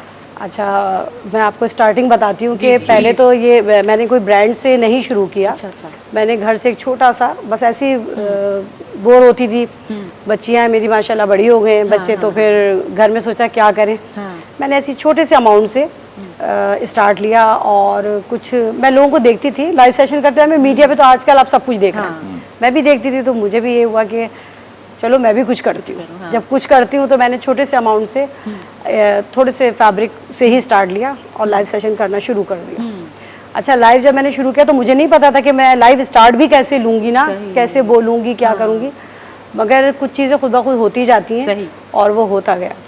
तो इस तरह मेरा लाइव स्टार्ट हो गया। तो मैं छोटे छोटे अमाउंट से पहले लाती थी चीज़ें। क्या अमाउंट था, मतलब कितना अमाउंट? अमाउंट बस स्टार्टिंग अमाउंट 30-35 हज़ार। अच्छा, इसके लिए मैंने मतलब अल्लाह की मदद तो मेरे साथ थी, मगर उसके अलावा मैंने किसी की हेल्प नहीं ली थी। मतलब खुद शौक था ना। कुछ फैमिली में भी ये हुआ कि हस्बैंड या वो बच्चे कहने लगे ये आप क्या कर रही हैं, सही। तो मैंने कहा बस ऐसी शौकिया सब कर रहे हैं, मैं भी करके देखती हूँ। अब वो करते करते अच्छा, जब मुझे स्टार्ट में इतना अच्छा फीडबैक मिला कि मेरी तो दिलचस्पी उसमें बढ़ती चली गई चीज़ों में ना। फिर ये हुआ कि उस कहते हैं ना कि आप 35 को मैंने 50 किया, 50 को मैंने लाख किया, और उससे वो अमाउंट मेरा बढ़ता चला गया। अच्छा, पहले मुझे ये भी नहीं पता था कि मैं इस अमाउंट से कुछ कमा भी रही हूँ कि नहीं, क्योंकि मुझे इतना आइडिया ही नहीं था। मैं सिर्फ लाती थी और शौक में कर रही थी और सेलिंग करती रही। इस तरह करते करते फिर मुझे जो है एग्जीबिशन की ऑफ़र आई, दुबई एग्जीबिशन। तो जब मैं वहाँ के लिए मैंने की अप्रोच, तो उन्होंने कहा कि आपका कोई ब्रांड नेम होना चाहिए। तो उसके लिए फिर मैंने अपना पूरा एक पेज बनाया, SK कलेक्शन। अच्छा, उससे पहले मैं आपको बताऊं कि मैं जो लाइव सेशन करना मैंने स्टार्ट किए थे, तो ये आपने मीडिया पे देखे होंगे बहुत सारे पेजेस बने हुए हैं। सही। तो बहुत पेजेस हैं, मगर उनमें से 2 बहुत मशहूर पेजेस हैं जिनका मैं यहाँ ज़रूर, क्योंकि मेरा स्टार्ट वहाँ से, तो मैं नाम ज़रूर लूँगी। ये है शीज़ कॉर्नर, कराची होलसेल। तो ये मेरी स्टार्टिंग थी यहाँ से। मैंने करना शुरू कर दिया। मैं दुबई एग्जीबिशन गई, वहाँ मैंने पेज बना के, खैर मेरी एग्जीबिशन भी माशाल्लाह बड़ी सक्सेसफुल रही। तो ये भी कह सकते हैं कि अल्लाह ताला ने मेरा बड़ा हाथ पकड़ा माशाल्लाह। अच्छा, एग्जीबिशन से जब मैं आई तो पता लगा कि ये दोनों पेजेस जो हैं वो हैक हो गया। अब मैं लाइव कहाँ करूँ, जब मैं लाइव जाऊँ तो ब्लैंक। मैं बड़ी परेशान हुई, मैंने कहा मैं करूँ क्या। उसके बाद मुझे फिर कुछ लोगों ने आइडिया दिया। अच्छा, जब आप फील्ड में आते हो तो आपकी फिर फ्रेंडशिप भी वैसी हो जाती है। सबने कहा आपका अपना पेज बनाया, उस पे जाओ। अच्छा, पेज पे तो व्यूवर्स नहीं होते ना, एकदम से कोई नहीं आ सकता। सही, बिल्कुल। जब मैंने वहाँ से स्टार्ट किया तो 2, 4, 10, 20 करते करते मैंने उन्हें कहा आप शेयरिंग करें करते करते तो आज मैं 1.5 साल हो गए, तकरीबन 2 साल हो रहे हैं कि मैं अपने पेज से लाइव करती हूँ। और माशाल्लाह इस वक्त मेरे पेज पे 22K व्यूवर्स हैं माशाल्लाह। मतलब ये बात बिल्कुल सही है कि स्टार्ट हम अकेले करें, कारवां बनते जाएंगे। बिल्कुल सही। तो मैंने हिम्मत भी नहीं आ रही कि जब मैंने पेज से भी स्टार्ट किया तो मैंने कहा ये तो लोग नहीं आ रहे। फिर मुझे किसी ने कहा कि आप शेयरिंग करवाया करें, तो फिर मैंने शेयरिंग शुरू की। तो इस तरह फिर अल्लाह का शुक्र है। तो टोटल कितना टाइम, ये 1.5-2 साल हो या इससे पहले? नहीं, काम करते हुए तो मुझे 4 इयर्स हो रहे हैं तकरीबन जी। अच्छा, हमें ये बताइएगा कि देखें जब हम कोई चीज़ स्टार्ट करते हैं तो इनकरेज करने वाले भी बहुत होते हैं, डिस्करेज करने वाले भी बहुत होते हैं ना। तो कौन कौन वो लोग थे, आप बताना चाहेंगे इनके बारे में? अल्हम्दुलिल्लाह मैं ये कहूँगी कि मुझे तो किसी ने डिस्करेज नहीं किया। मतलब मेरे लिए तो लोग बहुत पहले से कहते थे कि तुम कुछ कर सकती हो, करो, कुछ कर सकती हो, करो, मगर वो बच्चों में और उसमें टाइम नहीं मिला। और जब मैंने स्टार्ट लिया तो ये है कि थोड़ा हस्बैंड और बच्चे जो है ना वो इस चीज़ को मतलब वो नहीं करते, कहते क्या मतलब क्या कर रही हो ये घर में बैठी। मेरे शुरू में मेरे हस्बैंड ने थोड़ा सा मजाक भी उड़ाया मेरा। वो ऑफिस से इन होते तो मैं लाइव कर रही होती थी। अच्छा, उस वक्त मेरी लाइफ की कोई टाइमिंग नहीं थी, जब दिल चाहता था लेके मैं बैठ जाती थी कैमरा। तो वो पीछे से आके ना हंसते थे, बोलते थे ये तुम क्या करती रहती हो। अच्छा, और मेरा जो है ना लाइफ का एक जुमला है वो बहुत मशहूर भी हुआ, बहुत से लोगों ने फिर उसको फॉलो भी किया। और उस जुमले को लेके आज लेडीज वो लिखती भी हैं और कहती भी हैं। तो मैं ना जब लाइव करती हूँ तो मैं लिखती भी थी और बोलती भी थी ना कि come join us please beautiful ladies. तो मतलब मेरा ये बुलाने का तरीका था उनको ना, तो वो बड़ा मशहूर हुआ। तो ये आज है मेरे घर में मेरा मतलब इसको मजाक कह लें या मुझे छेड़ा जाता है कि जाए ना आपकी ब्यूटीफुल लेडीज बुला रही होंगी। सही, बिल्कुल सही। अच्छा, मैं आपसे पूछना चाहूँगी, जैसे आपने के बताया कि आपको बेस्ट स्टेशन कंडक्टर का अवार्ड मिल चुका है, हाँ, जी। तो वो किस बेसिस पे मिला था? अच्छा, वो भी मैं यहाँ ज़रूर शेयर करूँगी, क्योंकि देखिए हर चीज़ जब आप आगे बढ़ते हैं तो कोई ना कोई बैक पे आपके होता है ना। ठीक है, मैंने घर से काम शुरू किया, काफ़ी लोग मुझे जानने लगे, मगर फिर हमारा एक ग्रुप बना जॉइन हैंड। तो यहाँ मैं बहुत फ़ख्र से अपने ग्रुप का नाम लेना चाहूँगी, जॉइन हैंड्स, जिसकी जो हमारी ऑनर्स हैं वो हैं निघत महमूद और हीरा अनीस। तो इनसे मेरी बॉन्डिंग हीरा अनीस से बहुत अच्छी थी, दोस्ती थी। इन लोगों ने जब पेजेस बनाए तो सबसे पहले मैं, यानी उस ग्रुप की भी मैं सबसे पहली मेंबर हूँ अल्हम्दुलिल्लाह। तो वहाँ से हमने स्टार्ट लिया, फिर उन्होंने हमें लाज़मी बात है चैनल्स पे काफ़ी जगह, जैसे मैं माशाल्लाह हर चैनल पे आती हूँ, तो इस तरह उन्होंने हमें इनकरेज किया। उसके बाद उन्होंने ये ग्रुप हमारा बहुत बहुत इनकरेज करता है लोगों को, बहुत आगे लेके, एंटरप्रेन्योर हैं यहाँ इसमें सारे, उनको आगे लेके जाता है। तो फिर अवार्ड के सिलसिले भी शुरू हुए। तो सबसे पहला उन्होंने मुझे बेस्ट लाइव सेशन करने पे अवार्ड दिया था। अच्छा, उसके बाद बेस्ट डिज़ाइनर का अवार्ड आया, तो उसमें भी उन्होंने मुझे एज अ डिज़ाइनर डाला, क्योंकि मैं कुछ चीज़ें अपनी भी बनाती हूँ, कुछ आर्टिकल, जैसे मैं दुबई जब एग्जीबिशन के लिए गई तो मैं ज़्यादातर आर्टिकल अपने बना के लेकर गई थी, जिसे लोगों ने वहाँ बहुत पसंद किया। तो उस पर फिर मुझे मलका आलिया का अवार्ड मिला। मलकाए आलिया, के बाद में मलकाए आलिया, हाँ, मलका आज हमारे साथ हैं। बिल्कुल। अच्छा, आपसे ये भी ज़रूर समझना चाहेंगे कि ये जो कोविड कोरोना की सूरत हाल बनी, बहुत सारे लोगों के तो कारोबार तबाह हो गए, लेकिन ऑनलाइन जो कारोबार हैं उनमें बहुत सारे जो हैं वो लोग आगे भी आए, तो इससे आपको ज़रूर कुछ फ़ायदा पड़ा या आपकी फील्ड में कैसे? नहीं, ये मतलब इसमें मैं बहुत खुशी का इजहार तो नहीं करूँगी, क्योंकि बहुत सारे लोगों के कारोबार बहुत ख़राब हुए। हमारे जो लाज़िमत है, इतनी बड़े जो डिज़ाइनर जिन्होंने अपने शॉप्स हैं, मॉल्स हैं, वो बंद हो गए जब, तो ऑनलाइन ही को तो फ़ायदा हुआ, सबसे ज़्यादा फ़ायदा ऑनलाइन को हुआ। और वाकई ये जो 2 साल थे, इसमें तो हमारे कारोबार ने और भी ज़्यादा बहुत ग्रो किया। अगर उसमें हम सोशल मीडिया को मतलब इंक्लूड करें, तो सोशल मीडिया का क्या रोल है? सोशल मीडिया का भी बहुत लाज़िमत है, ये तो आपको पता है, ये काम ही सारा इसी पे ही आ जाता है ना, सोशल मीडिया पे। तो इसने भी हमारी बहुत हेल्प की। लाज़मी सी बात है कि लाइव सेशन वालों का तो काम ही इनसे जुड़ा हुआ है। बिल्कुल। अच्छा, लाइव सेशन में आप कैसे, मतलब वहाँ पे बैठ के बनाना, कुछ डिज़ाइन सिखाती हैं, क्या होता है? नहीं, देखिए मेरी वैरायटी, जैसे कि मैं ये पहन के आई हूँ, ठीक है, ये हमारी वैरायटी है, ये ब्रांडिंग करनी है जी, ये कांथा दुपट्टा कहलाता है ना। तो इस तरह की बहुत सारी वैरायटी मेरे पास होती है। स्टिच 2 पीस होते हैं दुपट्टों की, तो मतलब ऐसी वैरायटी है कि जो आपको कहीं भी शायद ना मिले, अल्हम्दुलिल्लाह। तो हर जगह से आते हैं, और कुछ ये कि फैब्रिक ऐसा होता है जो हमारे होलसेल सेलर जो हमें बना के देते हैं, जैसे हमें 2 पीस 3 पीस कुछ शर्ट्स हैं। अच्छा, पहले ये होता था, मैं यहाँ ये भी कोट करूँगी कि पहले मैं वैरायटी ढूंढती थी, मैं ढूंढ के लाती थी कि ये भी होना चाहिए मेरे पास, ये भी, मगर अल्हम्दुलिल्लाह अब होलसेलर या जो वैरायटी मुझे ढूंढती है कि आप जो है ना हमारी ये चीज़ चलाएं, आप निकाल लेंगी, आप माशाल्लाह लाइव में बहुत अच्छा। तो लोग, आपको पता है कोविड में एक चीज़ और मैं आपको बताऊं कि कोविड में लोग बहुत डिस्टर्ब हो गए थे, बहुत से लोग घरों में जब पैक हुए, तो वो क्या कहना चाहिए, बहुत अपने आप को अकेला और इस तरह। अच्छा, ज़्यादातर हमारी जो अब्रॉड में जो हमारी बहनें, जो ये फैमिलीज़ होती हैं बाहर वाली, ये बहुत डिस्टर्ब थी ना कि क्या करें। तो कुछ लोग मेरे लाइव में आके और फिर मुझे ये बताते भी थे, पर्सनली भी बताते थे और ऑन एयर भी कहते थे कि आपका लाइव, आपका बोलने का स्टाइल इतना अच्छा है, और आप इस तरह की, मैं मतलब घरेलू बातें भी हो रही हैं, हर चीज़ हो रही है एक लाइव में। ऐसा मेरे लाइव की सबसे जो अच्छी क्वालिटी लोगों को पसंद आती है कि मैं लाइव को लाइव की तरह नहीं करती, मैं ऐसा करती हूँ जैसे मैं गपशप भी हो रही, खा पी भी रही हूँ, बातें भी कर रही हूँ। तो वो कहते थे कि हम बहुत अपने आप को अकेला महसूस करते थे, मगर जब हम आपका लाइव हमने देखना शुरू किया तो हमें ऐसा लगता था हम अपनी किसी सिस्टर से बात कर रहे हैं। तो कुछ ने तो कहा कि हम आपका भले लाइव ना देखें ना, हम लगा के छोड़ देते हैं, आपकी आवाज़ सुनते रहते हैं, हमें इतना सुकून मिलता है, हमें लगता है हमारे घर में कोई है। तो ये भी मेरे लिए बहुत ऑनर की बात है। सही, बिल्कुल। अच्छा, अगर हम आपसे पूछें, आपको ऑर्डर ज़्यादातर कहाँ से आते हैं और किस थ्रू आते हैं, मतलब किस मीडियम थ्रू आते हैं, सोशल मीडिया या किस तरह? हाँ, देखिए, जब मैं लाइव हूँ तो लाज़मी सी बात है, मुझे तो लोग सोशल मीडिया ही से अप्रोच कर रहे हैं ना। तो वैसे तो माशाल्लाह पाकिस्तान में हर जगह हमारा जाता है, हर जगह। कराची में हमारे राइडर्स हैं जो पहुंचा देते हैं। फिर मेरी जो है कि माशाल्लाह 3 कंपनीज़ हैं, जैसे ये RTCS वगैरह, ये जो आपको पता है कि ये आप भी मंगाती होंगी ऑनलाइन, तो ये हमारे हैं। लिपर्ड्स हो गए, ये सब हमारे ले जाते हैं पंजाब साइड, मतलब आउट ऑफ कराची जो है All over ना पाकिस्तान ऑल ओवर कह सकते पाकिस्तान, हैं। हमारा कश्मीर क्या हर जगह जाता है अल्हम्दुलिल्लाह।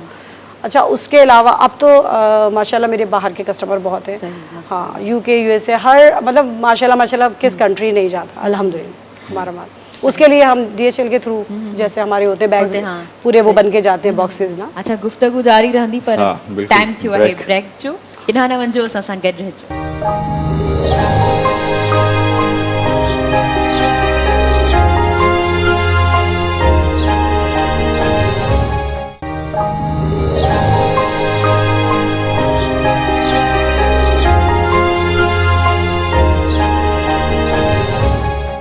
ब्यूटीफुल लेडीज़ असां सां गॾु मौजूदु आहिनि शुमाइला ख़ान। उन्हनि खां असां गुफ़्तगू थिए पई, मुख़्तलिफ़ ॻाल्हियूं हलनि पियूं डिज़ाइनिंग जे बारे में बि, ऐं माशाल्लाह पाण ॾाढो सुठो ॻाल्हाइनि बि थियूं। त आउं उन्हनि खां हिकु जेको अॼुकल्ह माना असांजो एनवायरनमेंट थी वियो आहे उन्हनि जे बारे में बि पुछणु चाहींदसि। तव्हां पुछो, आउं ॿुधां थो न। अॼु मुंहिंजो कमु ॿुधण जो आहे, मेरा काम आज सुनने का है, लेडीज का काम है। सुन रहा हूँ। सही। अच्छा, मैं आपसे पूछना चाहूँगी कि डिज़ाइनिंग पे हमारी बहुत बात हो गई और करेंगे भी इंशाल्लाह, आगे भी इंशाल्लाह, जी, करेंगे। जी, जी। लेकिन अगर हम आजकल का एनवायरनमेंट देखें या आजकल की कंडीशंस देखें, जैसे कि कोविड-19 जब से हुआ है, जी, जी। जो रैप केसेस हैं या ये जो वायोलेशन है उसमें बहुत ज़्यादा मतलब इंक्रीज़ होता जा रहा है, रेट बहुत ज़्यादा इंक्रीज़ होता जा रहा है, स्पेशली पाकिस्तान में।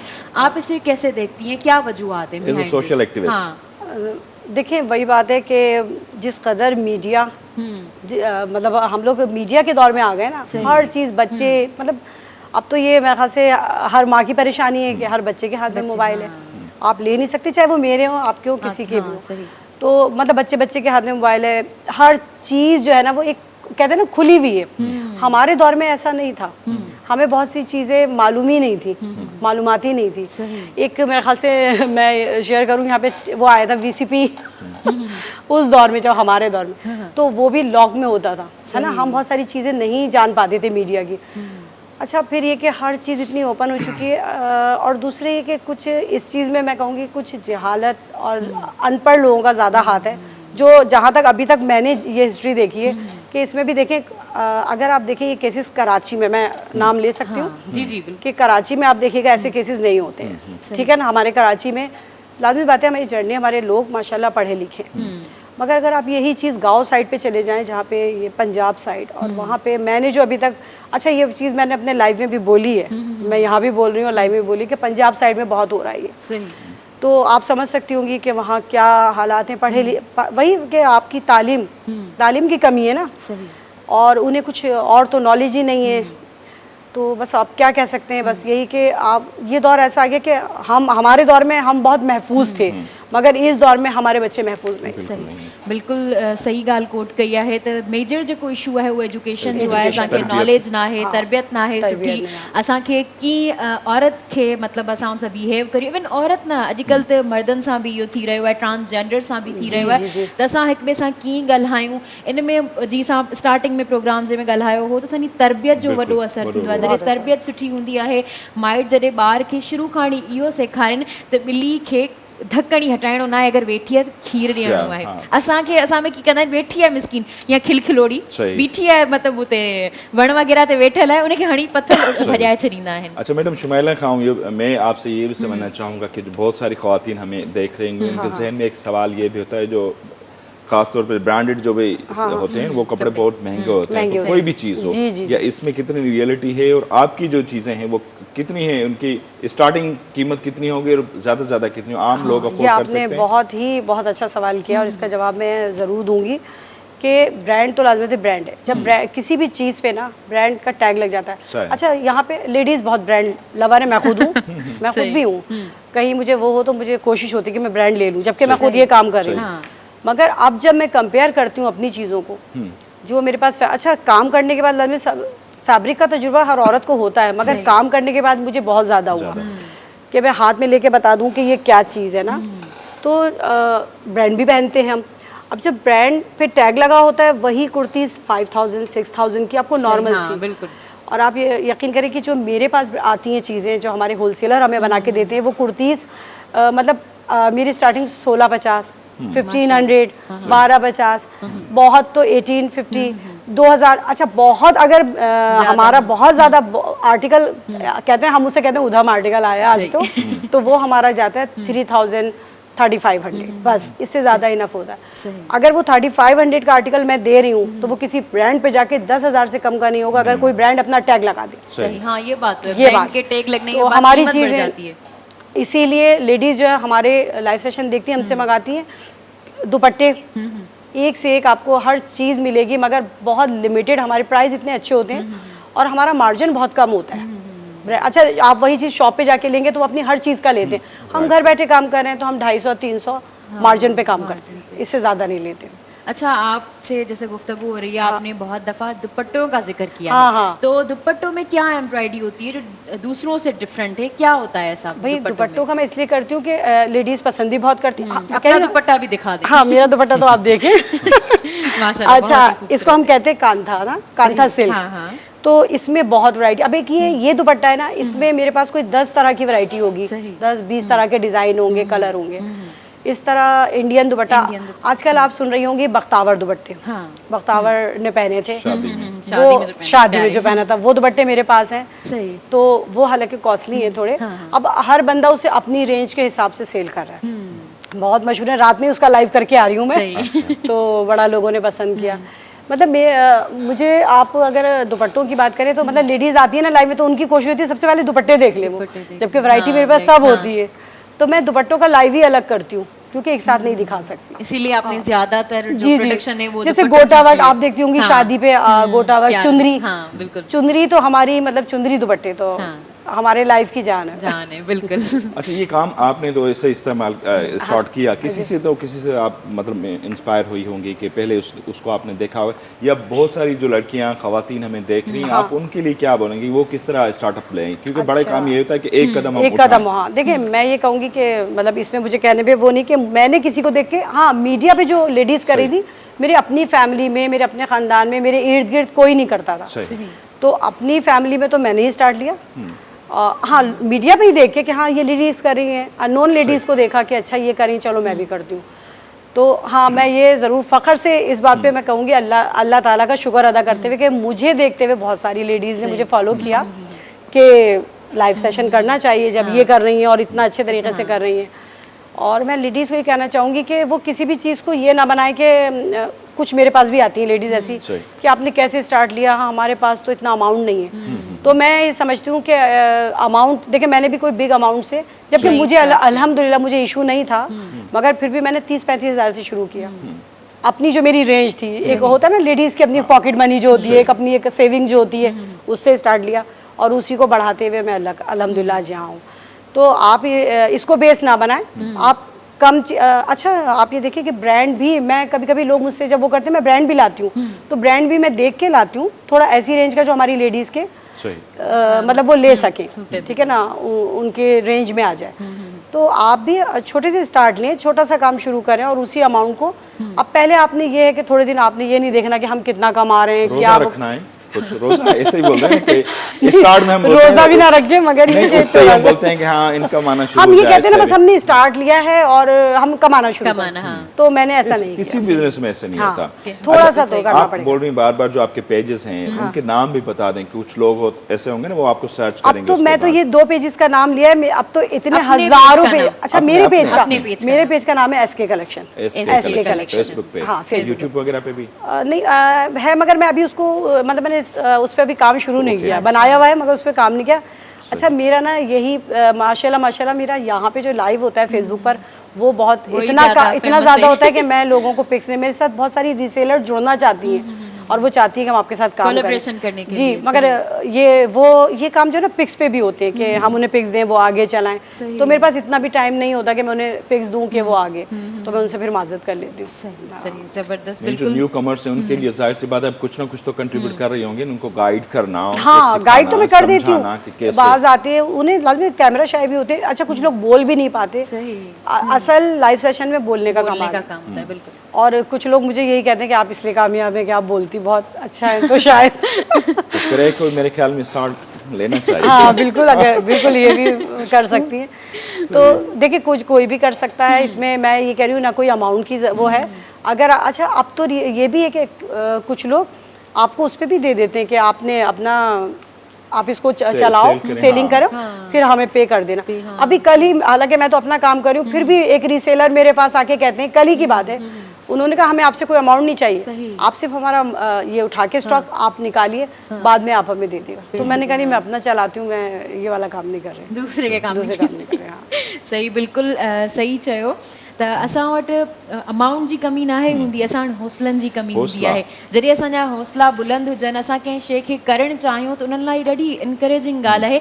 ऐं अॼु जेको आहे उहो मैम शुमाइला ख़ान खे घुराइण जो मक़सदु ई इहो हो त जेके असांखे औरतूं घर में वेही ॾिसी रहियूं आहिनि, जेके पंहिंजो बिज़नेस स्टार्ट करणु चाहिनि थियूं, जेके चाहिनि थियूं असां पाण इंडिपेंडेंट थियूं, ऐं ॿियो हुअं बि जेको फाइनेंशियली जेको इंडिपेंडेंट बंदो हूंदो आहे या स्पेशली औरत, उहो तमामु फ़ाइदे वारी ॻाल्हि हूंदी आहे, छो जो उनखे पोइ कंहिंजे अॻियां हथ फैलाइणा न आहिनि पवंदा, उहो हर को कमु पंहिंजो पाण करे सघंदी आहे। बिल्कुलु बहितरीन ॻाल्हि है इहा। ऐं मतिलबु जाते जाते कोई पैगाम देना चाहेंगी जो हमें देख रहे हैं? बस मैं यही कहूँगी कि अब लेडीज़ इस दौर में तो लेडीज़ बिल्कुल कोई पीछे नहीं है, और ना ही आप अपने आप को किसी से कमतर समझें कि मैं ये नहीं कर सकती, मैं कैसे करूँगी, ऐसा कुछ नहीं है। जब आप करते हैं, जब मैंने कहती हूँ फर्स्ट लाइव शुरू किया था तो मैं भी सोच रही थी कि मैं बोलूँ क्या, तो मैं खुद ब खुद बस बोलना भी मैंने स्टार्ट लिया और सब कुछ होता गया। तो हौसला आप रखें, और अगर आपको वाकई नीड है तो कोशिश करें ज़रूर, क्यों नहीं, क्या पता आप कहाँ जाएं आगे। सही बात है, बिल्कुल। Thank you so much, thank U, बहुत शुक्रिया आपने हमें टाइम दिया। सो नज़ीर, शुमाइला ख़ान साहिबा जो ॻाल्हियूं अव्हां जेके आहिनि उहे ॿुधियूं, ऐं यकीनन हर फील्ड में खोड़ मौक़ा आहिनि। जेकॾहिं अव्हां मंझां को बि माण्हू हिन फील्ड में कंहिं बि फील्ड में अचणु चाहे, सभ खां पहिरीं ॻाल्हि आहे पंहिंजे पाण ते एतमाद हुजणु, ख़ुदि एतमादी हुजणु त यस वी कैन, असीं करे सघूं था। जेकॾहिं एतमाद पाण में आहे त तव्हां कुझु बि करे सघो था, दुनिया जी कंहिं बि मंज़िल खे हासिल करे सघो था। सभ खां पहिरीं पंहिंजे पाण खे राज़ी कयो, पोइ पंहिंजे घर वारनि खे ज़ाहिर ॿुधायो त यस आउं करे सघां थो। पाण वटि जेकॾहिं फाइनेंशियली एतिरी सपोर्ट आहे, पाण शुरू कयो न, दोस्तनि यारनि खां गॾिजी ही दुनिया जेका आहे उहा तेज़ी सां अॻिते वञे। असीं घणो कुझु करे सघूं था, टाइम असां वटि तमामु घणो आहे। सोशल मीडिया ते कलाकनि जा कलाक ईअं असीं टाइम ॾेई सघूं था, पर जेकॾहिं कंहिं प्रॉपर बिज़नेस तरफ़ अचूं, स्टार्टअप को वठूं, त नो डाउट अॻिते हली अव्हां बि हिते अची सघो था, पंहिंजा तजुर्बा असां सां शेयर करे सघो था। बिल्कुलु। सो अॼु जे प्रोग्राम में एतिरो ई, इंशाल्लाह हयाती रही त सुभाणे हिकु भेरो ॿीहर वरी अव्हांजी ख़िदमत में हाज़िर थींदासीं। तेसिताईं असांखे अल्लाह ने के बाद।